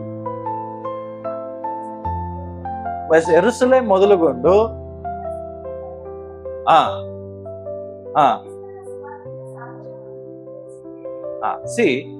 ಇಲ್ಲೂರಿಕ. ನಾನು ಇದು ಯಾಕೆ ಹೇಳ್ತಾ ಇದ್ದೇನೆ ನೋಡ್ರಿ, ಇದು ಯೆರೂಸಲೇಮ್, ಇಲ್ಲಿಂದ ಸೀದಾ ಅವನು ಪ್ರಯಾಣ ಮಾಡಿ ಇದು ಮೆಕೆದೋನ್ಯ ಇದಿದೆ ನೋಡಿ, ಈ ಭಾಗ ಇದು ಇಲ್ಲೂರಿಕ ಬರ್ತದೆ ಇಲ್ಲಿ. ಇದು ಅವನ ಎರಡನೇ ಪ್ರಯಾಣದಲ್ಲಿ. ಇಲ್ಲಿಂದ ಇಲ್ಲಿವರೆಗೂ ಅವನು ಏನ್ ಮಾಡದಂತೆ, ಸುವಾರ್ತೆ ಸೇವೆಯನ್ನ ಮಾಡಿ ನೆರವೇರಿಸಿದ ಅಂತ ಬರ್ತದೆ. ಅರ್ಥ ಏನ್ ಗೊತ್ತಾ? ನೆರವೇರಿಸಿದ ಅಂದ್ರೆ ಮಾಡಿ ಮುಗಿಸಿದ. ಒಂದು ಸೀಮೆಯನ್ನು ಬಿಡದೆ ಸುವಾರ್ತೆನ ಸಾಕು.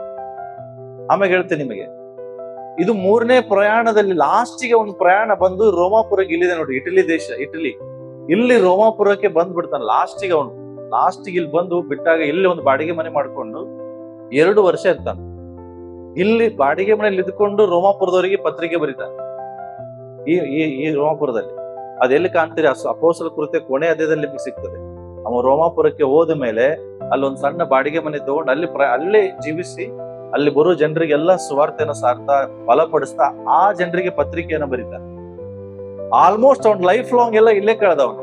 ಇಲ್ಲಾದ್ಮೇಲೆ ಡೈರೆಕ್ಟ್ ಜೈಲ್, ಮತ್ತೆ ಎಲ್ಲೇ ಹೋಗ್ಲಿಲ್ಲ ಅವನು. ಲಾಸ್ಟ್ ಪ್ರಯಾಣ ಆದ್ಮೇಲೆ ಇಲ್ಲೇ ಇದ್ದ. ಇಲ್ಲಿಂದ ಅವನು ಸೆರೆಮನೆಗೆ ಹಾಕಲ್ಪಟ್ಟ. ಇಲ್ಲಿ ನನ್ನ ಪ್ರಶ್ನೆ ಏನಂದ್ರೆ, ಈಗ ಅವನು ಹೇಳ್ತಾ ಇದ್ದಾನೆ, ಇಲ್ಲೂರಿಕ ಮೊದಲುಗೊಂಡು ಯೆರೂಸಲೇಮ್ ಮೊದಲುಗೊಂಡು ಎಲ್ಲಿ ಹೋಗಿದ್ದಾನೆ ಅವನು? ಇಲ್ಲೂರಿಕ ಸುತ್ತಿ ಏನ್ ಬರ್ದಾನ ಅವನು? ಸುತ್ತಿ ಯೆರೂಸಲೇಮಿನಿಂದ ಇಲ್ಲೂರಿಕವನ್ನ ಎಲ್ಲವನ್ನ ಸುತ್ತಿ ಕ್ರಿಸ್ತನ ಸೇವೆಯನ್ನ ನೆರವೇರಿಸಿ. ಜೆರುಸಲೇಮ್ ಟು ಇಲ್ಲೂರಿಕ ಎಷ್ಟು ಕಿಲೋಮೀಟರ್ ಇತ್ತಂತ ನಾವು ನೋಡ್ತೇವೆ. ಆತನ ಪ್ರಯಾಣದಲ್ಲಿ 1600 ಕಿಲೋಮೀಟರ್. ಸೆಕೆಂಡ್ ಪ್ರಯಾಣ ಎಷ್ಟ್ರಿ? 1600 ಕಿಲೋಮೀಟರ್. ಜಸ್ಟ್ ಇಮ್ಯಾಜಿನ್ ಮಾಡಿ, ಈಗ ಅಂಕೋಲ ಇಲ್ಲಿದೆ, ಇಲ್ಲಿಂದ 1600 ಕಿಲೋಮೀಟರ್ ಎಲ್ಲಿಗೆ ಹೋಗ್ಬೋದು? ಇಲ್ಲಿಂದ ಕನ್ಯಾಕುಮಾರಿ 1000 ಕಿಲೋಮೀಟರ್ ಇದೆ. ಇಲ್ಲಿಂದ ಕನ್ಯಾಕುಮಾರಿ 1000 ಕಿಲೋಮೀಟರ್. ಬಟ್ 1600 ಅಂದ್ರೆ ನನ್ನ ಪ್ರಕಾರ ಕನ್ಯಾಕುಮಾರಿ ಟು ಬಾಂಬೆ ಆಗ್ಬೋದಾ? ಮುಂಬೈಯಿಂದ ಕನ್ಯಾಕುಮಾರಿವರೆಗೂ 1500-600 ಕಿಲೋಮೀಟರ್ ಆಗ್ತದೆ. ಇಮ್ಯಾಜಿನ್ ಮಾಡ್ರಿ. ನಾವು ಒಂದ್ಸರಿ ಇಲ್ಲಿಂದ ಎರ್ನಾಕುಲಂಗೆ ಕಾರಲ್ಲಿ ಹೋಗಿದ್ದೆ. ನನ್ನ ಜೀವಿತಾನೇ ಸಾಕಾಗೋಯ್ತು ನನಗೆ. ಎಲ್ಲಿಂದ? ಅಂಕೋಲದಿಂದ ಎರ್ನಾಕುಲಂಗೆ ಹೋಗ್ಲಿಕ್ಕೆ ಎಷ್ಟು ಕಿಲೋಮೀಟರ್ ಅಂದ್ರೆ 700 ಕಿಲೋಮೀಟರ್ ಅಷ್ಟೇ. ಆಲ್ಮೋಸ್ಟ್ 12 ತಾಸು ಬೇಕು ಇದಕ್ಕೆ. ಕಾರಲ್ಲಿ 1600 ಕಿಲೋಮೀಟರ್ ಅವನೇನ್ ಮಾಡಿದಾನಂತೆ, ಇಲ್ಲೂರಿಕ. ಇಲ್ಲಿ ನೋಡ್ರಿ, Jerusalem to Illyricum 1600 kilometre in 10 years without any transportation. ಒಂದು ಟ್ರಾನ್ಸ್ಪೋರ್ಟೇಶನ್ ಇಲ್ಲದೆ, ಬಸ್ ಇಲ್ಲದೆ, ಟ್ರೈನ್ ಇಲ್ಲದೆ, ಫ್ಲೈಟ್ಗಳಿಲ್ಲದೆ, ಸೈಕಲ್ ಇಲ್ಲದೆ, ಏನು ರಿಕ್ಷಾ ಏನು ಇಲ್ಲದೆ 1600 ಕಿಲೋಮೀಟರ್ಗಳು ಸುತ್ತಿ ಸುವಾರ್ತೆನ ಸಾರ್ದ. ಇದರಲ್ಲಿ ಇನ್ನೊಂದು ಬ್ಯೂಟಿಫುಲ್ ಆದ ವಚನ ಇದೆ, ಇದರಲ್ಲಿ ಸರಿ ಬರ್ದಿಲ್ಲ ಅದನ್ನ. ಅದ್ರಲ್ಲಿ ಏನ್ ಹೇಳ್ತದೆ ಅಂದ್ರೆ, ನೋ ಪ್ಲೇಸ್ ಫಾರ್ ಮೀ. ಅಂದ್ರೆ ನಾನು ವಾಪಸ್ ಬರ್ಬೇಕಂದ್ರೆ ನನಗೆ ಯಾವ ಸ್ಥಳನೂ ಇಲ್ಲ ಬರಕ್ಕೆ. ಯಾವ ಸ್ಥಳ? ಸುವಾರ್ತೆ ಸಾರದೇ ಇರುವ ಒಂದು ಸ್ಥಳನೂ ಇಲ್ಲ. ನಾನು ಹೆಂಗ್ ಬರ್ಲಿ ವಾಪಸ್ ಅಂತ. ಅಂದ್ರೆ ಏನು? ಒಂದು ಪ್ಲೇಸ್ ಬಿಟ್ಟಿಲ್ರಿ. 1600 ಕಿಲೋಮೀಟರ್ ಅಲ್ಲಿ ಒಂದು ಹಳ್ಳಿ ಬಿಟ್ಟಿಲ್ಲ. ಇಮ್ಯಾಜಿನ್ ಮಾಡ್ರಿ. ಮುಂಬೈಯಿಂದ ಕನ್ಯಾಕುಮಾರಿಗೆ ಹೋಗುವ ತನಕ 1600 ಕಿಲೋಮೀಟರ್ ಏನು ಹೌದು, ಬಟ್ 1600 ಕಿಲೋಮೀಟರ್ ಎಷ್ಟು ಹಳ್ಳಿ ಬರ್ತದೆ? ಕೇವಲ ಅಂಕೋಲ ಪಟ್ಟಣದಲ್ಲಿ 82 ಹಳ್ಳಿ ಇದೆ. ಎಷ್ಟು ಜನ ಹೋಗಿರಿ 82 ಹಳ್ಳಿಗೆ?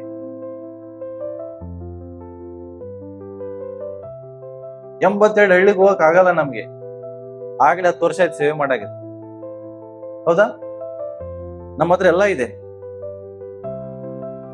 ಏನಿಲ್ಲ ಹೇಳ್ರಿ ಹೋಗ್ಲಿಕ್ಕೆ, ಏನಿಲ್ಲ, ಎಲ್ಲವೂ ಇದೆ. ಕೇವಲ ಒಂದು ತಾಲೂಕನ್ನ ಕವರ್ ಮಾಡಕ್ಕೆ ನಮ್ ಕಡೆ ಆಗಿಲ್ಲ. ಜಸ್ಟ್ ಒಂದು ತಾಲೂಕು 1600 ಕಿಲೋಮೀಟರ್ ಅಲ್ಲಿ ಎಷ್ಟು ಜಿಲ್ಲೆ ಬರ್ತದೆ, ಎಷ್ಟು ತಾಲೂಕು ಬರ್ತದೆ, ಎಷ್ಟು ಹಳ್ಳಿ ಬರ್ತದೆ. ಎಲ್ಲಾ ಹಳ್ಳಿಗಳಿಗೂ ಒಂದು ಪ್ರಯಾಣ ಮಾಡಿದ. ಬರೇ ಮಾಡುದಲ್ಲದೆ ಅವನು ಹೇಳ್ದಾನೆ ಸುವಾರ್ಥ ಸರ್. ಅದಕ್ಕೋಸ್ಕರ ನನಗೊಂದು ಥಾಟ್ ಬಂತೇನಂದ್ರೆ, ಇವತ್ತು ನಮ್ಮ ಹತ್ರ ಏನಿದೆ ಅದು ಯಾವುದು ಪೌಲನ ಕಡೆ ಇರ್ಲಿಲ್ಲ. ನಂಬ್ತೀರಾ? What we have today he didn't have. ನಮ್ಮ ಹತ್ರ ಇರುವುದು ಎಲ್ಲವೂ ಪೌಲನ ಕಡೆ ಇರ್ಲಿಲ್ಲ, ಆದ್ರೂ ಒಂದು ಪ್ರಯಾಣ ಮಾಡಿ ಮುಗಿಸಿದ. ಆದ್ರೆ ಪೌಲನ ಹತ್ರ ಇರುವುದೆಲ್ಲ ಇವತ್ತು ನಮ್ಮ ಹತ್ರ ಇದೆ. ಅವನ ಹತ್ರ ಏನಿತ್ರಿ? ಏನಿರಲಿಲ್ಲ. ಓನ್ಲಿ ದೇವರು, ಪವಿತ್ರ ಆತ್ಮ. ಇವತ್ತು ನಮ್ ಜೊತೆಗಿಲ್ಲ ಅವರು. ಅದ್ರ ಜೊತೆಗೆ ದೇವರು ನಮಗೆ ಏನ್ ಕೊಟ್ಟಿದ್ದಾರೆ? ಗಾಡಿಗಳು, ಸ್ವಂತ ಕಾರುಗಳು, ಸ್ವಂತ ವೆಹಿಕಲ್ಗಳು ಎಲ್ಲವನ್ನ ಕೊಟ್ಟಿದ್ದಾರೆ. ಆದ್ರೂ ಸಹ ನಾವೇನ್ ಮಾಡೋದಿಲ್ಲ, ಮನೆ ಬಿಟ್ಟು ಆಚೆ ಬರುದಿಲ್ಲ. ಮನೆ ಬಿಟ್ರೆ ಕೆಲಸ, ಕೆಲಸ ಬಿಟ್ರೆ ಮನೆ, ಸಂಡೇ ಒಂದ್ಸರಿ ಚರ್ಚ್, ಮುಗಿದೆ. ಇದೇಪ ನಮ್ ಜೀವಿತ. ಹುಡುಕಿದ್ ಕೇಳ್ಬೇಡ್ರಿ. ದೇವರು ಪೌಲನ ಸೇವೆ ಸುಮ್ಮನೆ ನಾವು ಪತ್ರಿಕೆ ಬರೋದ್ನ ಹಾಗ ಜಸ್ಟ್ ಇಮ್ಯಾಜಿನ್ ಮಾಡ್ರಿ. ಸುಮ್ನೆ ಆತನ ಬಗ್ಗೆ ನಾವು ನಾನು ನಿನ್ನೆ ರಾತ್ರಿ 2 ಗಂಟೆವರೆಗೂ ಅವನ ಬಗ್ಗೆ ಸ್ಟಡಿ ಮಾಡುವಾಗ ಒಂದೊಂದು ರೋಮ ಹೇಳ್ತಿದ್ದೆ. ಏನ್ ದೇವ್ರು ಎಂತ ಸೇವೆ ಮಾಡದ, ನಾವ್ ಏನು ಅಲ್ಲಲ್ಲ, ಸುಮ್ನೆ ನಾವ್ ಮಾಡ್ತೇವೆ. ಆದ್ರೆ ಅವನ್ ಮುಂದೆ ನೋಡಿದ್ರಿ ಎಲ್ಲ ವೇಸ್ಟ್ ವೇಸ್ಟ್ ವೇಸ್ಟ್. ಸೇವೆಗೆ ಸಮರ್ಪಣೆ ಇದು. ಒಂದು ದಿನ ಅವನು ಕುಟುತ್ತಿರಲ್ರಿ ಖಾಲಿ. ಇನ್ನೊಂದು ನಾನು ಹೇಳ್ತೇನೆ, 20-21 ಏನ್ ಹೇಳ್ತಿದ್ ಗೊತ್ತಾ? ಸೇಮ್ ಪೌಲನ ಹಾಗೆ ನಾವು ಸಹ ಕಳಿಸಲ್ಪಟ್ಟಿದ್ದೇವೆ. ಯೋಹಾನ್ ಬರೆದ ಸುವಾರ್ತೆ 20-21 ಹೇಳ್ತದೆ, ನಾವು ಸಹ ಕಳುಹಿಸಲ್ಪಟ್ಟಿದ್ದೇವೆ. Even we are sent by Christ. ಹೇಗೆ ದೇವರು ಪೌಲನನ್ನ ಕಳಿಸಿದರೋ ಹಾಗೆ ಇವತ್ತು ದೇವರು ನಮ್ಮನ್ನ ಕಳಿಸಿದ್ದಾರೆ. ಯಾರು ಹೋಗ್ತೀರಿ? ನನಗೋಸ್ಕರ ಯಾರು ಹೋಗ್ತೀರಿ? ಹೋದ್ವಾ? ಹಾ ಹಾ ಹಾ. ತಂದೆಯು ನನ್ನನ್ನ ಕಳಿಸಿಕೊಟ್ಟ ಹಾಗೆ ನಾನು ನಿಮ್ಮನ್ನ ಏನ್ ಮಾಡ್ತೇನೆ? ಕಳಿಸಿಕೊಡ್ತೇನೆ. ಈ ಪ್ರಯಾಣದಲ್ಲಿ ನೀವು ತಿಳ್ಕೊಬೇಡ್ರಿ ಎಲ್ಲ ಸುಖಕರವಾಗಿತ್ತಂತ. ಇವತ್ತು ನಾವು ಪ್ರಯಾಣ ಮಾಡ್ತೇವೆ. ನಮ್ ಪ್ರಯಾಣ ಹೆಂಗಿರ್ತದೆ ಹೇಳ್ರಿ? ನಾವು ಪ್ರಯಾಣ ಮಾಡ್ತೇವಲ್ಲ. ಈಗ ನೋಡಿ, ನಾಳೆ ನಾನು ಮಂಗಳವಾರ ಸೀದಾ ಹೈದ್ರಾಬಾದಿಗೆ ಹೋಗ್ತಾ ಇದ್ದೇನೆ. ಆದ್ರೆ ನಮ್ ಪ್ರಯಾಣ ಹೆಂಗಿರ್ತದೆ ಹೇಳ್ರಿ? ಸುಖಕರವಾಗಿರ್ತದೆ. ಅದಕ್ಕೋಸ್ಕರ ಎಲ್ಲರೂ ಪ್ರೇಯರ್ ಮಾಡ್ತಿರ್ತಾರೆ, ಸೇಫ್ ಆಗಿರ್ಲಿ, ಸುಖಕರವಾಗಿರ್ಲಿ, ಯಾವ ಸಮಸ್ಯೆಗಳಾಗ್ಬಾರ್ದು. ನೀವು ತಿಳ್ಕೊಡ್ರಿ, ಆತನು ತನ್ನ ಜೀವಮಾನವೆಲ್ಲ 18,000 ಕಿಲೋಮೀಟರ್ ಟ್ರಾವೆಲ್ ಮಾಡ್ದ. 2ನೇ ಪ್ರಯಾಣವನ್ನು 1600 ಕಿಲೋಮೀಟರ್ ಹೇಳ್ತಾನೆ. ಒಂದು ಪ್ಲೇಸ್ ಸುವಾರ್ತೆ ಇಲ್ಲದೆ ಇರುವ ಸ್ಥಳ ಇರ್ಲಿಲ್ಲ. ಅಷ್ಟು ಕಡೆ ನಾನು ಸುವಾರ್ತೆ ಸಾರಿ ಮುಗಿಸಿದೆ. ಅವನ ಪ್ರಯಾಣ ಸುಖಕರವಾಗಿತ್ತು ಮಾಡಿದ್ರ ನೀವು? ವಚನ ಓದಿಕೊಳ್ಳೋಣ ನೋಡ್ರಿ. ಫಸ್ಟ್ ಅಪೊಸ್ತಲರ ಕೃತ್ಯ 14ನೇ ಅಧ್ಯಾಯ 19ನೇ ವಚನ ಓದ್ರಿ. ತರುವಾಯ ಎಲ್ಲಿ ನಾನು ಹೇಳಿದೆ ಆಗಡೆ ಅಂತ್ಯೋಕ್ಯ ತೋರಿಸಿದ್ನ? ಮ್ಯಾಪ್ ಅಲ್ಲಿ ಅಂತ್ಯೋಕ್ಯ ತೋರಿಸಿದ್ನ? ಇಕೋಣ್ಯ ತೋರಿಸಿದ್ನ? ತೋರಿಸಿದ್ನಲ್ಲ? ಅಲ್ಲೇನ್ ಬರ್ದು ಹೋದ್ರಿ ಈಗ? ಹಾ ಹಾ ಹಾ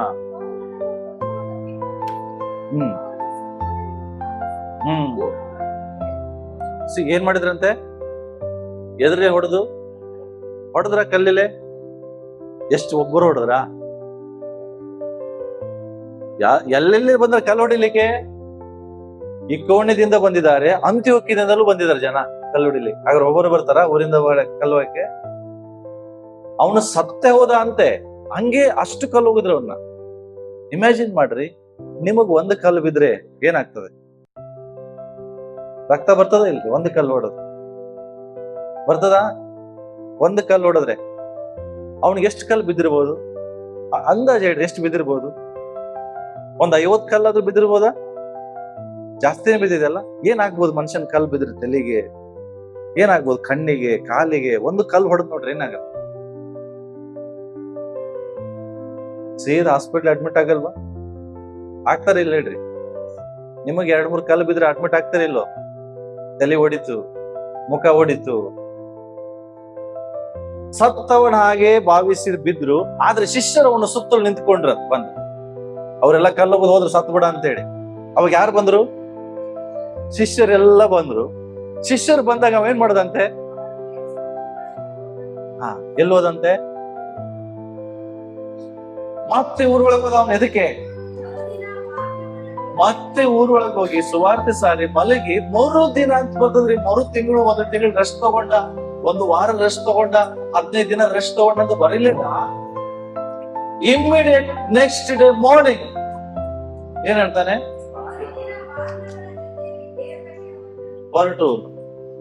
ಎದಕ್ ಹೋದ?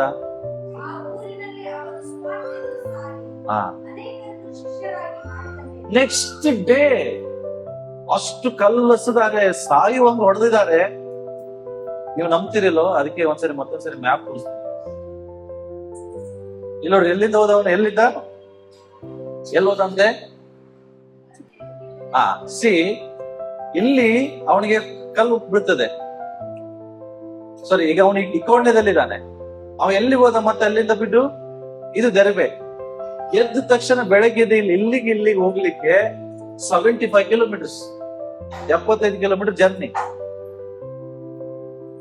ಕಾರ್ ಇಲ್ಲ,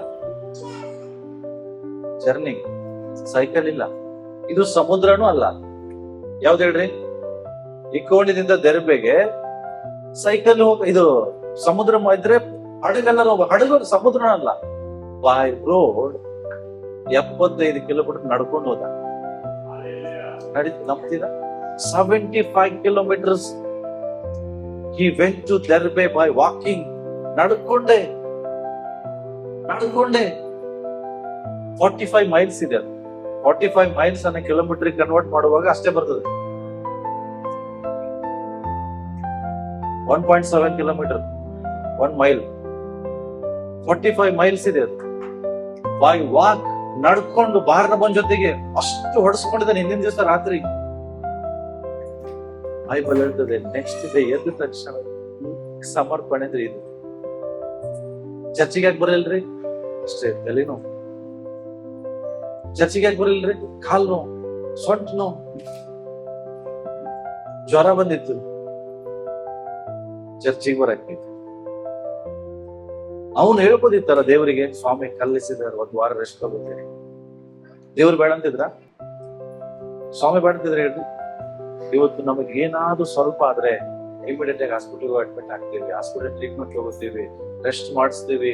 ಎಷ್ಟು ಜನ ಆರೈಕೆ ಮಾಡ್ತಾರೆ, ಕಾಲು ಚಿಕ್ತಾರೆ, ಕೈ ಚಿಕ್ತಾರೆ. ಅವ್ನ್ ಯಾರು ಇಲ್ಲ, ಕೈ ಹೆಚ್ಚಿಗೋರು ಇಲ್ಲ, ಕಾಲು ಹೆಚ್ಚಿಗೋರು ಇಲ್ಲ, ಪಾಪ ಡಾಕ್ಟರ್ಗಳೇ ಇಲ್ಲ. ಜಸ್ಟ್ ಇಮ್ಯಾಜಿನ್ ಮಾಡ್ರಿ ಪೌಲನ್ ಲೈಫ್.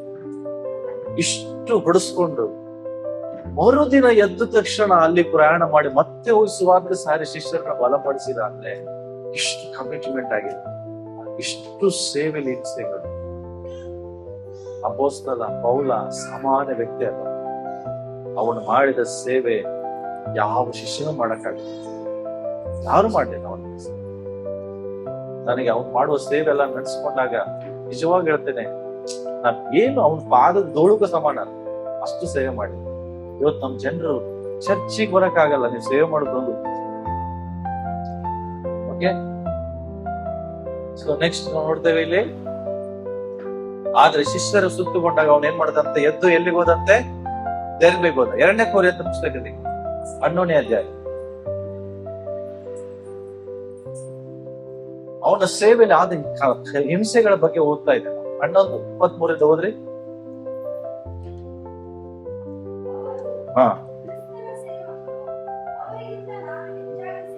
ಅವನ್ ಹೇಳ್ತಾನೆ, ನನ್ನ ಸೇವೆ ಬಗ್ಗೆ ಹೇಳ್ಕೊಳಕ್ಕೆ ನನ್ ಹೋದ್ರೆ ಬಹಳ ಇದೆಯಪ್ಪ.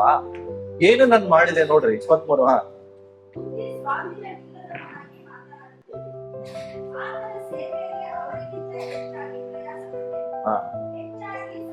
ಎಷ್ಟ್ ನೋಡ್ರಿ, ಅವನ್ ಹೇಳ್ತಾನೆ, ಎಷ್ಟೋ ಸಾರಿ ಸೆರೆಮನೆಗಳಿಗೆ ಹೋಗಿ ಬಿದ್ದೆ, ಮಿತಿ ಮೀರಿ.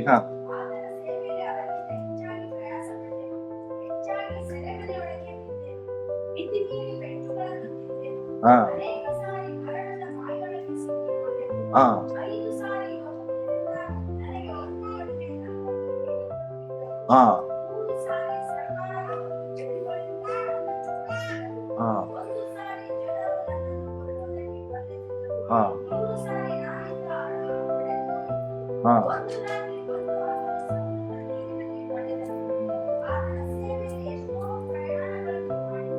ಎಸ್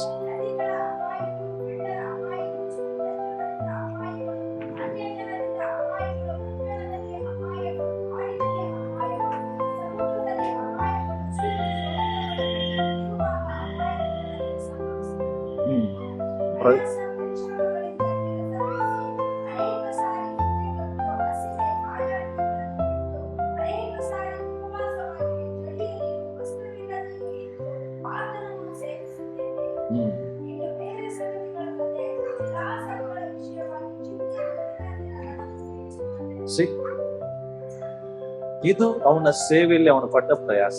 ಇದರಲ್ಲಿ ಎಷ್ಟು ಒಂದಾದ್ರೂ ನಾವು ಪಟ್ಟಿದ್ದೇವಾ? ಒಂದು ಹೇಳಿ ನೋಡ. ಎಷ್ಟು ದಿವಸ ಊಟ ಇಲ್ಲದೆ ಇದ್ದೀರಿ ಕರ್ತನಿಗೋಸ್ಕರ?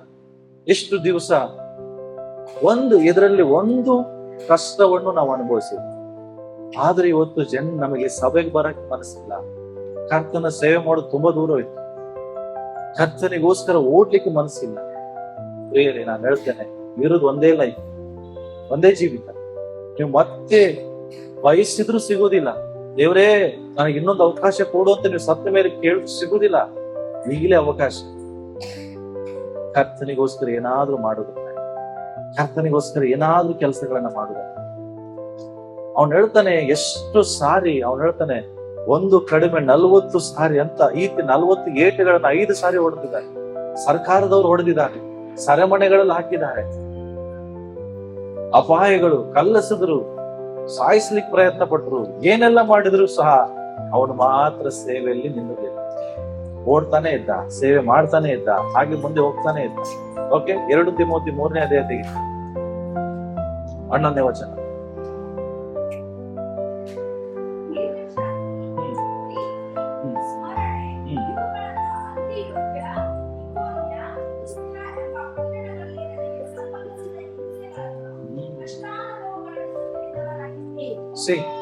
ಅವನು ಹೇಳ್ತಾನೆ, ಎಲ್ಲಿ ನನಗೆ ಸುಖ ತಿಳ್ಕೊಬೇಡ್ರಿ. ಇವತ್ತು ನಾವು ಹೋದ್ರೆ ನಮ್ಗೆ ಸುಖ ಸಿಗ್ತದೆ.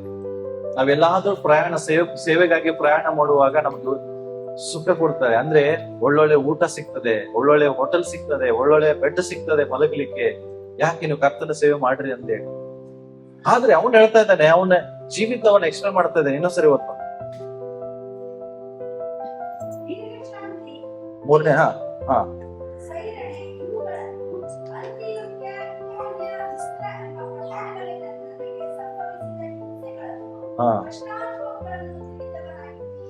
ನಾನು ಅವೆಲ್ಲ ಬೈಬಲ್ ಹೇಳ್ತದೆ. ಅವನು ಹೇಳ್ತಾನೆ, ಒಂದು ಕಡೆ ನನಗೆ ಸುಖ ಸಿಗ್ಲಿಲ್ಲ. ಎಲ್ಲಿ ಹೋದ್ರು ಹಿಂಸೆ, ಕಷ್ಟ, ನಿಂದನೆ, ಹಿಂಸೆಗಳು, ಪರ್ಸಿಕ್ಯೂಷನ್ ಆಗ್ತಾ ಇತ್ತು. ಬರೇ ಹೊಡಿದು ಓಡಿಸ್ಕೊಂಡು ಅದೆಲ್ಲಾ ಹಿಂಸೆಗಳಿದ್ದಲು ಕರ್ತನನ್ನ ಮಾಡಿದ, ಬಿಡಿಸಿದ. ನನ್ನ ಪ್ರಶ್ನೆ ಏನಿದೆ ಗೊತ್ತಾ? ಇದೇ ರೀತಿಯಾಗಿ ನಾವು ಕರ್ತನಿಗಾಗಿ ಪೌಲನು ಹೇಗೆ ತನ್ನನ್ನು ಸಮರ್ಪಿಸಿಕೊಂಡು ಪ್ರಯಾಣ ಮಾಡಿದ್ನೋ, ಹಾಗೆ ಇವತ್ತು ನಾವು ನಮ್ಮನ್ನ ಸಮರ್ಪಿಸಿಕೊಂಡು ಪ್ರಯಾಣ ಮಾಡ್ಬೋದ? ಎಲ್ಲಿ ದೇವ್ರು ನಿಮ್ಮನ್ನು ಕರೆದಿದ, ನಿಮ್ಮ ಬೇರೆ ದೇಶಕ್ಕೆ ಹೋಗಂತಿಲ್ಲ ದೇವ್ರು, ಅಕ್ಕಪಕ್ಕದಲ್ಲಿ ಹೋಗ್ರಿ, ನಿಮ್ಮ ಸಂಬಂಧಿಕರ ಬಳಿಗೆ ಹೋಗ್ರಿ, ಸ್ನೇಹಿತರ ಬಳಿಗೆ ಹೋಗ್ರಿ, ಎಲ್ಲಿ ಯಾರು ಇನ್ನೂ ಸುವಾರ್ತೆ ಮುಟ್ಟಿಲ್ಲ ಅವ್ರ ಬಳಿಗೆ ಹೋಗ್ರಿ. ನಾವೆಲ್ಲರೂ ಕರ್ತನಿಂದ ಏನಾಗಿದ್ದೇವೆ? ಕಳಿಸಲ್ಪಟ್ಟಿದ್ದೇವೆ. We all are sent to this world. ನಮ್ಮನ್ನೆಲ್ಲವನ್ನು ದೇವರು ಏನ್ ಮಾಡಿ, ಎಲ್ಲರನ್ನು ಮಾರ್ಕನ ಬರೆದ ಸುವಾರ್ತೆ 14:15 ಹೇಳ್ತದೆ, ಹೊರಟೋಗ್ರಿ. ಬರ್ತದೆ, ಹೊರಟೋಗ್ರಿ ಅಂತ ಏನು? ಡೋಂಟ್ ಸೆಟಲ್, ಒಂದ್ ಕಡೆ ಸೆಟಲ್ ಆಗ್ಬಿಡ್ರಿ ಅಂತ. ಎಷ್ಟು ಜೀವಮಾನದ ಎಷ್ಟು ದಿನಗಳಿದೆಯೋ ಅದ್ರಲ್ಲಿ ಮ್ಯಾಕ್ಸಿಮಮ್ ದಿನಗಳು ಕರ್ತನಿಗಾಗಿ ಜೀವಿಸಿ. ಅದು ದೇವರ ಎಣಿಕೆಯಲ್ಲಿ ಬರ್ತದೆ.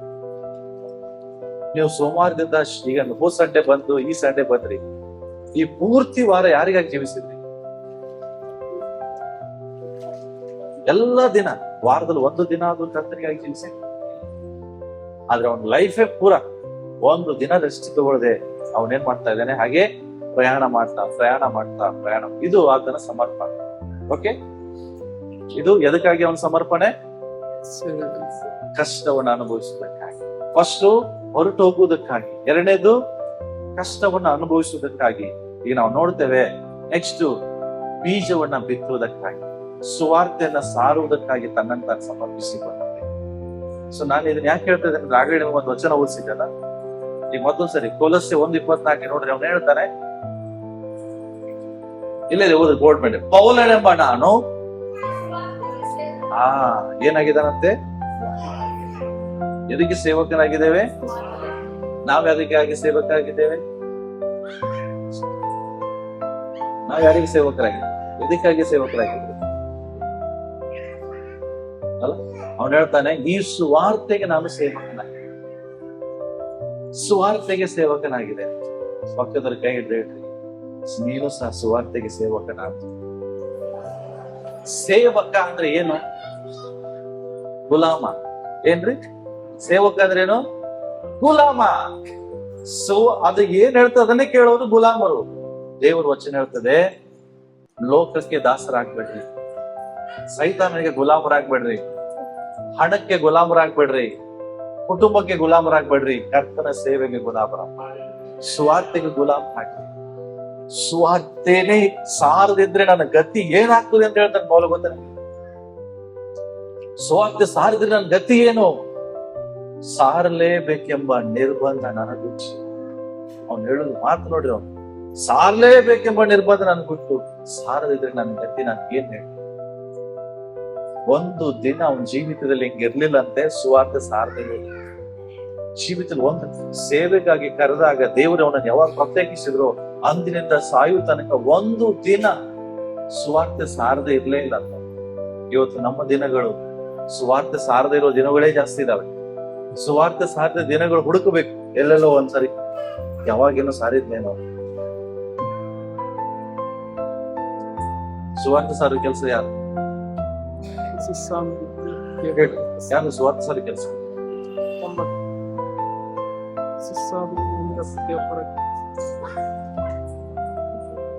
ಕೆಲವರಿಗೆ ಇನ್ನೂ ಡೌಟ್ ಇದೆ, ಯಾರದೇ ನಾವು ನನ್ ಕೆಲ್ಸದಲ್ಲ, ನನ್ ಕೆಲ್ಸ ಮನೆಗೋಗಿ ಪಾತ್ರೆ ತೊಳಿ, ನನ್ ಕೆಲ್ಸ ಮನೆಗೋಗಿ ಗುಡ್ಸು, ನನ್ ಕೆಲ್ಸ ಮನೆಗೋಗಿ ವ್ಯಾಪಾರ ಮಾಡಿ, ಇದು ಯಾರ ಕೆಲ್ಸ ಹೇಳ್ರಿ? ಯಾರ ಕೆಲ್ಸ? ಎಷ್ಟ್ ಜನ ನಂಬ್ತೀರಿ ಇದು ನನ್ನ ಕೆಲ್ಸ? ಸುಮ್ನೆನಾ? ಗೊತ್ತಿದೆ ಆದ್ರೂ ಮಾಡುದೇ. ದುಡಿದ ಯಾರ ಕೆಲ್ಸ? ಗಂಡಸರ ಕೆಲ್ಸ. ಮನೆ ಅಡಿಗೆ ಮಾಡಿದ ಯಾರ ಕೆಲ್ಸ? ಹೆಂಗಸರ ಕೆಲ್ಸ. ಅದು ಸರಿ ಮಾಡ್ತಾ ಇದ್ದೀವಿ, ಅದು ತಪ್ಪುದಿಲ್ಲ. ಬಟ್ ಅದಕ್ಕಾಗಿ ದೇವರು ನಮಗೆ ಸೃಷ್ಟಿ ಮಾಡ್ಲಿಲ್ಲ, ಅದು ಗೊತ್ತಿಲ್ಲ ನಮ್ಗೆ. ಪೌಲನು ಸಹ ನಮ್ಮ ಹಾಗೆ ನಿಮ್ಮ ಹಾಗೆ ಬಿಸ್ನೆಸ್ ಮ್ಯಾನ್, ಎಂಥ ದೊಡ್ಡ ಬಿಸ್ನೆಸ್ ಮ್ಯಾನ್, ರೋಮಾಪುರದ ಹಕ್ಕುದಾರ, ಗ್ರಾಜ್ಯುಯೇಟ್, ಡಿಗ್ರಿ ಹೋಲ್ಡರ್, ಹಡಗುಗಳು, ಎಷ್ಟೋ ಸರಕುಗಳನ್ನ ಸಾಗಣೆ ಮಾಡೋ ಹಡಗುಗಳ ಮಾಲೀಕ. ಅದ ಅವನು ಹೇಳ್ತಾನೆ, ಅವೆಲ್ಲವನ್ನ ಕಸವೆಂದೆನಿಸಿಬಿಟ್ಟು ಬಂದೆ, ಅದಕ್ಕೋಸ್ಕರ ಕ್ರಿಸ್ತನ ಸೇವೆ, ಕ್ರಿಸ್ತನ ಅರಿಯುವುದೇ ನನಗೆ ಶ್ರೇಷ್ಠ. ಇದೆಲ್ಲ ನನ್ನ ಕಸ, ನನ್ನ ಡಿಗ್ರಿ ಕಸ, ನನ್ನ ಕೆಲಸ ಕಸ, ನನ್ನ ಆಸ್ತಿ ಕಸ, ನನ್ನ ಅಂತಸ್ತು ಕಸ, ಎಲ್ಲ ಕಸ. ಒಂದೇ ಶ್ರೇಷ್ಠ, ಕರ್ತನ ಸೇವೆ ಮಾಡು.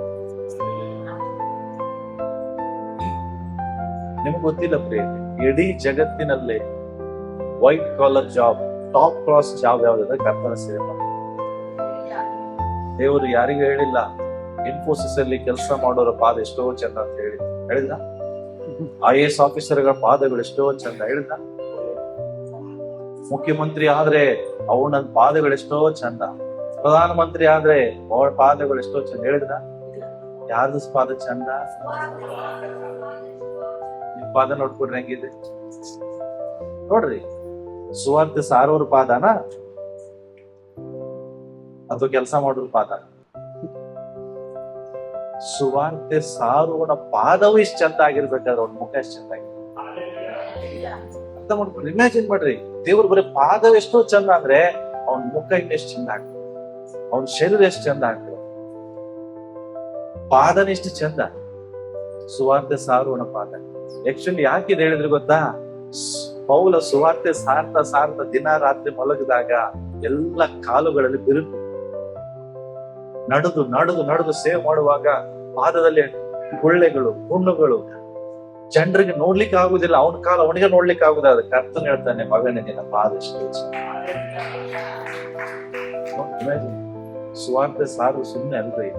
ಕಲ್ಲುಗಳು, ಮುಳ್ಳುಗಳು, ಬಂಡೆಗಳ ಮೇಲೆ ನಡೀತು. ಬೆಟ್ಟಗಳು ಈಗಿದ್ದಾಗ ಡಾಂಬರ್ ಹೊಡಿತು ಮಾಡಿದ್ರ ಅವಾಗ. ಇಂತು ಬರೇ ಮರಳು, ಬರೇ ಕಾಡು, ಇಂಥದೇ ಮನೆಗಳೆಲ್ಲಿದ್ದಾವೆ? ಯಾವ್ದೋ ಕಾಡು ಮಧ್ಯದಲ್ಲಿ ಇರ್ತಾವೆ. ಇದ್ರಂಗೆ ಈಗ ನಂಗೆ ಎಲ್ಲಾ ಸಿಟಿಗಳು ಇರೋದಿಲ್ಲ, ಸಿಟಿಗಳಿಲ್ಲ, ಹೋಟೆಲ್ಗಳಿಲ್ಲ, ಏನೂ ಇಲ್ಲ. ಯಾರ ಮನೆ ನೀರ್ ಕೊಟ್ರೆ ಕುಡಿಬೇಕು, ಯಾರೋ ಊಟ ಮಾಡಿಸಿದ್ರೆ ಬಡಿಸ್ಬೇಕು, ತಿನ್ಬೇಕು. ಅವಾಗ ನಿಮಗೆ ಒಳ್ಳೆ ವಿಶ್ವಾಸಗಳಿರ್ಲಿಲ್ಲ. ಎಲ್ಲರೂ ಪಾಸ್ಟರ್ ಬಂದಾಗ ಬಿರಿಯಾನಿ ಮಾಡ್ತಿರ್ಲಿ, ಅವಾಗ ಯಾರು ಮಾಡ್ತಿರ್ಲಿಲ್ಲ. ಕೆಲವ್ರ ಮನೆಗೆ ಊಟನೂ ಸಿಗ್ತಿರ್ಲಿಲ್ಲ ಅವನಿಗೆ.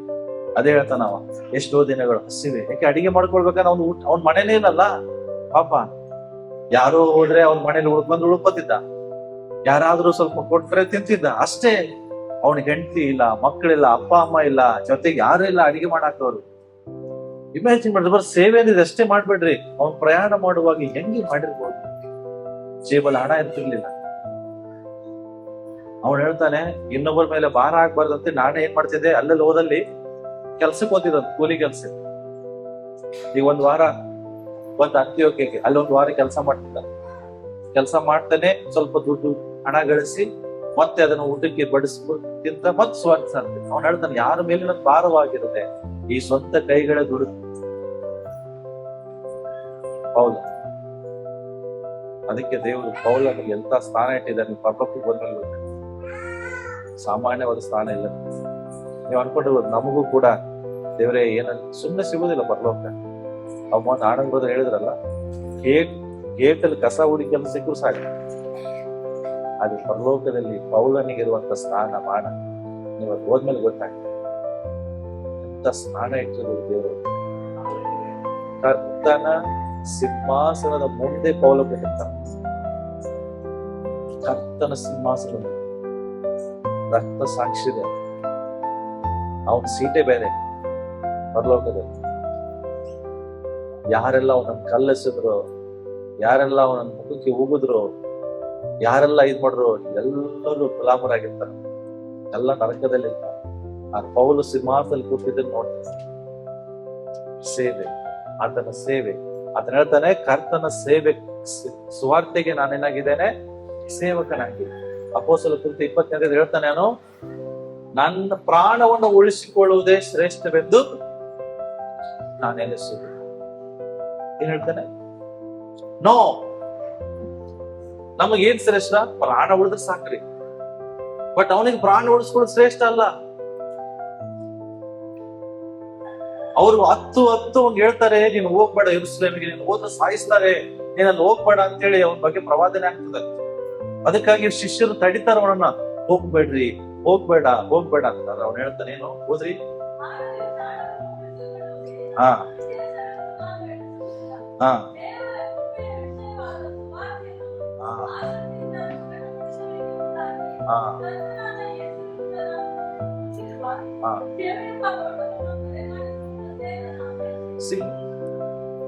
ಏನ್ ನನ್ನ ಅಪೇಕ್ಷೆ? ಪ್ರಾಣ ಉಳಿಸ್ಕೊಳ್ದಲ್ರಿ,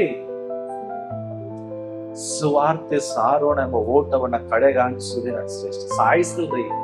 ಅವನು ಹೇಳ್ತಾನೆ, ಸತ್ರೆ ಅದು ನನಗೆ ಲಾಭ. ಅವನ್ ಗೊತ್ತಿದೆ, ನಾನ್ ಸತ್ರ ಅದು ನಂಗೆ ಲಾಭವಾಗಿರುತ್ತೆ. ಯಾಕೆ? ನಾನು ಕರ್ತನ ಪಾದದ ಜೊತೆ ಇದ್ದೆ, ಕರ್ತನ ಸಂಗಡ ನಾನು ಇದ್ದೆ.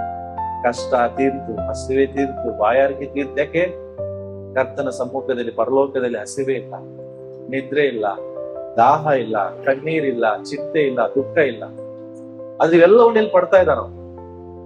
ಆದ್ರೆ ಹೇಳ್ತಾನೆ, ಪ್ರಾಣವನ್ನು ಉಳಿಸಿಕೊಳ್ಳುವುದು ನಾನೇನ್ ಅನ್ಸುವುದಿಲ್ಲ, ವಿಶೇಷವೆಂದು ಅನಿಸುವುದಿಲ್ಲ.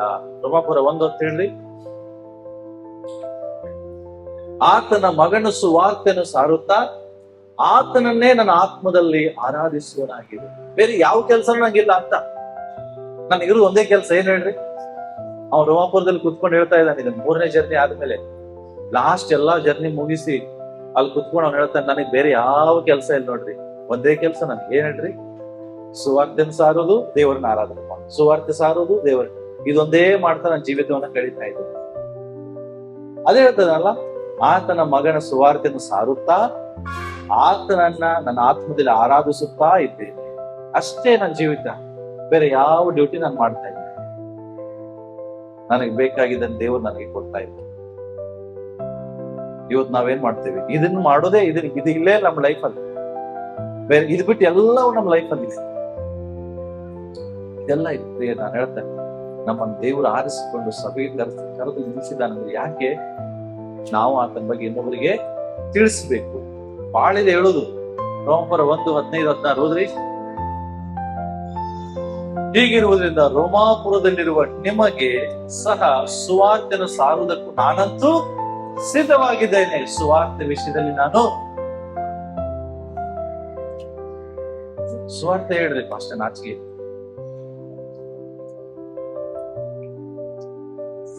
ಸಂಬಂಧಿಕರಿಗೆ ಹೇಳಲಿಕ್ಕೆ ನಾಚಿಕೆ. ಇವತ್ತು ಬಹಳ ಜನರಿಗೆ ಸುವಾರ್ತೆ ಯೇಸು ಬಗ್ಗೆ ಹೇಳಲಿಕ್ಕೆ ನಾಚಿಕೆ ಇದೆ. ಏನ್ ತಿಳ್ಕೊತಾರೆ ನಾವು ಅಲ್ಲ? ಇದೆಲ್ಲ ನಮ್ಮ ಮೈಂಡ್ ಅಲ್ಲಿ ಏನ್ ನಮ್ಮ ಬಗ್ಗೆ ಏನ್ ತಿಳ್ಕೊತಾರೆ, ನಾನು ಯೇಸು ಬಗ್ಗೆ ಹೇಳಿದ್ದೆ. ಒಂದ್ ತಿಳ್ಕೊಡ್ರಿ, ಇವತ್ತು ಯೇಸು ಹೆಸರು ಹೇಳಿಕ್ಕೆ ನಾಚಿಕೊಟ್ರೆ ನಾಳೆ ನಿನ್ನ ಹೆಸರು ಹೇಳಿಕ್ಕೆ ನಾಚಿಕೊಟ್ಟ. ಅದು ಬೇಕಾ ನಿಮ್ಗೆ? ಕರ್ತನ ಬರೋಣದಲ್ಲಿ ನಿನ್ನ ಹೆಸರನ್ನ ದೇವ್ರ ನಾಚಿಗಿಲ್ಲ ಹೇಳ್ಬೇಕಾದ್ರೆ ಇವತ್ತು ಆತನ ಹೆಸರು ನಾಚಿಗಿಲ್ಲ ನಿನ್ ಜನರಿಗೆ ಹೇಳ. ಅಯ್ಯೋ ಜನ ಏನ್ ಮಾಡ್ತಾರೋ, ಅಯ್ಯೋ ಸಮಾಜ. ಕರ್ತನಿಗಿಂತ ಶ್ರೇಷ್ಠವಾದ ನಿನ್ ಲೈಫಲ್ಲಿ ಯಾರಿದ್ದಾರೆ? ನೀನ್ ಸತ್ತಾಗ ನಿನ್ ಎಪ್ಸೋರು ಸಂಬಂಧಿಕರ, ನಿನ್ ಸ್ನೇಹಿತರ, ನಿನ್ ಬಂಧು ಬಳಗದವ್ರ? ನೀನ್ ಸತ್ತಾಗ ನಿನ್ ಎಬ್ಬಿಸೋರು ಅದೇ ಯೇಸು ಸ್ವಾಮಿ. ನಿನ್ನ ಪರಲೋಕಕ್ಕೆ ಕರ್ಕೊಂಡು ಹೋಗೋರು ಅದೇ ಯೇಸು ಸ್ವಾಮಿ. ನಿನ್ನ ಪಾಪಗಳಿಗಾಗಿ ಸತ್ತವ್ರು ಯೇಸು ಸ್ವಾಮಿ. ನಿನಗೋಸ್ಕರ ರಕ್ತ ಸುರಿಸಿದವ್ರು ಯೇಸು ಸ್ವಾಮಿ. ನಿನಗೆ ಬೇಕಾಗಿದ್ದಲ್ಲಿ ಕೊಡ್ತಾ ಇರೋರು ಯೇಸು ಸ್ವಾಮಿ. ಎಲ್ಲವನ್ನ ಮಾಡ್ತಾ ಇರೋರು ಯೇಸು ಸ್ವಾಮಿ. ಅದೇ ಯೇಸು ಸ್ವಾಮಿ ಹೆಸರು ಹೇಳಿಕ್ ನಾಚಿಕೆ. ಅದೇ ಯೇಸು ಸ್ವಾಮಿ ಹೆಸರು ಹೇಳಿಕ್ ನಾಚಿಕೆ. ಅವನು ಹೇಳ್ತಾನೆ, ನಾಚಿಕೆಯನ್ನೇ ಬಿಟ್ಟು ಬಿಟ್ಟಿದೆ, ಕರ್ತನ ಬಗ್ಗೆ ಹೇಳಿಕ್ ನಂಗೆ ನಾಚಿಕೆ ಇಲ್ಲ. ಇವತ್ತು ಎಷ್ಟು ಸ್ನೇಹಿತರಿದ್ದಾರೆ, ಅವ್ರಿಗೆ ಫ್ರೆಂಡ್ಶಿಪ್ ಹಾಳಾಗ್ತದೆ ಅಂತ ಹೇಳಿ ಸುವಾರ್ತೆ ಸಾಲ, ಎಲ್ಲಿ ಕೆಲಸದಿಂದ ತೆಗೆದು ಬಿಡ್ತಾರೋ ಅಂತ ಸುವಾರ್ತೆ ಸಾಲ. ಎಂತ ನಾಚಿಕೆ ಗಟ್ಟಿ ಕೆಲಸ. ಸೃಷ್ಟಿಕರ್ತನ ಹೆಸರು ಹೇಳಿಕೆ ನಮಗೆ ನಾಚಿಕೆ. ಸೃಷ್ಟಿಕರ್ತ ಎಂದಿಗೂ ಸುವಾರ್ತೆ ವಿಷಯದಲ್ಲಿ ನಾಚಿಕೋಬೇಡಿ. ಯಾರೇ ಆಗಿರ್ಲಿ, ಎಂತ ದೊಡ್ಡ ಅಧಿಕಾರಿನೇ ಆಗಿರ್ಲಿ, ಸುವಾರ್ತೆ ಸಾರುವುದೇ ನಮಗೆ ದೇವರು ಕೊಟ್ಟಂತ ಕೆಲಸ. ಬೇರೆ ಯಾವುದು ನಮ್ಮ ಜೀವಿತದಲ್ಲಿ ಶ್ರೇಷ್ಠವಲ್ಲ ಪ್ರಿಯ. ಓಕೆ, ರೋಮಪುರ 15ನೇ ಅಧ್ಯಾಯದಲ್ಲಿ ಆಗ ನಾನು ಹೇಳಿದೆ ಅಲ್ಲ, ಆಕ್ಚುಲಿ ನಮ್ಮ ಟ್ರಾನ್ಸ್ಲೇಷನ್ ಅಲ್ಲಿ ಬೇರೆ ಬರ್ತದೆ. ಏನಂತೀವಿ ಗೊತ್ತಾ? ಆದ್ರೆ ಈಗ ಈ ಪ್ರಾಂತ್ಯಗಳಲ್ಲಿ ನಾನು ಮಾಡಬೇಕಾಗಿದ್ದ ಸೇವೆಯನ್ನ ಮಾಡಿ ಮುಗಿಸ್ಬಿಟ್ಟಿದೆ. ಇಂಗ್ಲಿಷ್ ಅಲ್ಲಿ ಚೆನ್ನಾಗಿ ಹೇಳ್ತದೆ ನೋಡ್ರಿ, but now having no more place in this parts. ಆಗ ಹೇಳಿದ್ನಲ್ಲ, ನಾನು ಮತ್ತೆ ಸುವಾರ್ತೆ ಸಾರ್ಬೇಕಂದ್ರೆ ಸ್ಥಳನೇ ಇಲ್ಲ ನನಗೆ. ಎಲ್ಲಾ ಸ್ಥಳದಲ್ಲಿಯೂ ನಾನು ಸೇವೆ ಮಾಡಿ ಮುಗಿಸಿದ್ದೇನೆ. ಈ ಮಾತು ನಾವು ಯಾವಾಗ ಹೇಳ್ಬೋದು? ಅಂಕೋಲಾ ಪ್ರಾಂತ್ಯದಲ್ಲಿ, ಕಾರವಾರ ಪ್ರಾಂತ್ಯದಲ್ಲಿ, ಗೋಕರ್ಣ ಪ್ರಾಂತ್ಯದಲ್ಲಿ, ಕುಮಟಾ ಪ್ರಾಂತ್ಯದಲ್ಲಿ ಒಂದು ಸ್ಥಳನೂ ಬಿಟ್ಟಿಲ್ಲ ರೀ. ನಾನು ಎಲ್ಲ ಕಡೆ ಸುವಾರ್ತೆ ಹೇಳಿ ಮುಗಿಸಿದ್ದೇನೆ. ಯಾವಾಗ ಹೇಳ್ತೀನಿ? ಸಾಯೋದ್ರಾಗ ಹೇಳ್ಬೋದಾ? ನೀವು ಸಾಯೋದ್ರೊಳಗಡೆ ಹೇಳ್ಬೋದಾ? ನಿಮಗ್ ನಾನು ಎಲ್ಲಿ ಹೇಳ್ತಾ ಇಲ್ಲ, ಇಡೀ ಉತ್ತರ ಕನ್ನಡ ಜಿಲ್ಲೆಗೆ ಹೋಗಂತ ಹೇಳ್ತಾ ಇಲ್ಲ. ನೀನಿರುವಂತ ಕ್ಷೇತ್ರ, ನೀನ್ ಸಾಯೋದ್ರ ಒಳಗಡೆ ಸುವಾರ್ತೆ ಹೇಳಿ ಮುಗಿಸ್ಬೋದಾ? ಮಾತಾಡ್ರಿ. ಕಷ್ಟ ಅಲ್ಲ? ಪೌಲನಿಗೆ ಎಷ್ಟು ಕಷ್ಟ ಆಗಿರ್ಬೇಕು. ಅವನ ಬಗ್ಗೆ ಹೇಳಕ್ಕೆ ಅದೇ ಹೇಳಿದ್ನಲ್ಲ, ಟೈಮ್ ಸಾಕಾಗೋದಿಲ್ಲ. ಅವನ ಬಗ್ಗೆ ಹೇಳ್ಬೇಕಾದ್ರೆ ಬಹಳ ಇದೆ, ಹೇಳಿಕ್ಕೆ ನಮ್ಗೆ ಸಮಯ ಇಲ್ಲ. ಸೊ ನನ್ನ ಪ್ರಶ್ನೆ ಒಂದೇ, ಕರ್ತನ ಸುವಾರ್ತೆಗೆ ಏನಾಗಿರ್ರಿ? ಕಮಿಟ್ ಆಗಿರ್ರಿ. ವಚನ ಓದಿ ನಾವು ಪ್ರಾರ್ಥನೆ. 2 ತಿಮೋಥಿ 4:5 ಓದಿ ನಾವು ಪ್ರಾರ್ಥನೆ. ಪೌಲನು ಈಗ ನಿಮಗೆ ಹೇಳ್ತಾ ಇದ್ದಾನೆ. ಎಲ್ಲರೂ ಹೇಳ್ರಿ, ನೀನು ಅನ್ನುವಲ್ಲಿ ಯಾರ ಹೆಸರ ಕೊಡ್ರಿ? ಆದರೆ ನಾನು ಅಂತ. ಅಂದ್ರೆ ಆದ್ರೆ ನೀನು ಅನ್ನುವಾಗ ಪೌಲನ್ ನಿನ್ ಬಗ್ಗೆ ಮಾತಾಡ್ತಾನೆ. ಆದ್ರೆ ನೀನು ಎಲ್ಲಾ ವಿಷಯಗಳಲ್ಲಿ ಸ್ವಸ್ಥ ಚಿತ್ತನಾಗಿರು, ಶ್ರಮೆಯನ್ನ ತಾಳಿಕೋ. ಏನ್ ಮಾಡ್ಬೇಕಂತೆ? ಸವಾರ್ಥಿಕನ ಕೆಲಸವನ್ನ ಮಾಡು.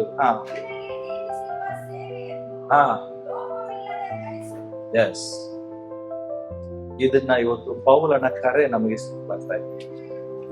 ನೀನು ಸ್ವಸ್ಥ ಚಿತ್ತನಾಗಿ ಶ್ರಮೆಯನ್ನ ತಾಳಿಕೋ, ಸುವಾರ್ಥಿಕನ ಕೆಲಸವನ್ನ ಮಾಡು. ಪಕ್ಕದವರಿಗೆ ಹೇಳ್ರಿ, ಸುವಾರ್ಥಿಕನ ಕೆಲಸವನ್ನ ಮಾಡು.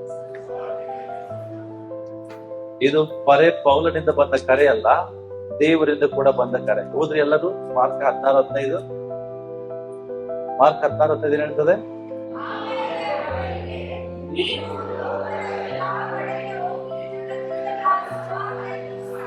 ಹಾ ಹಾ ಹಾ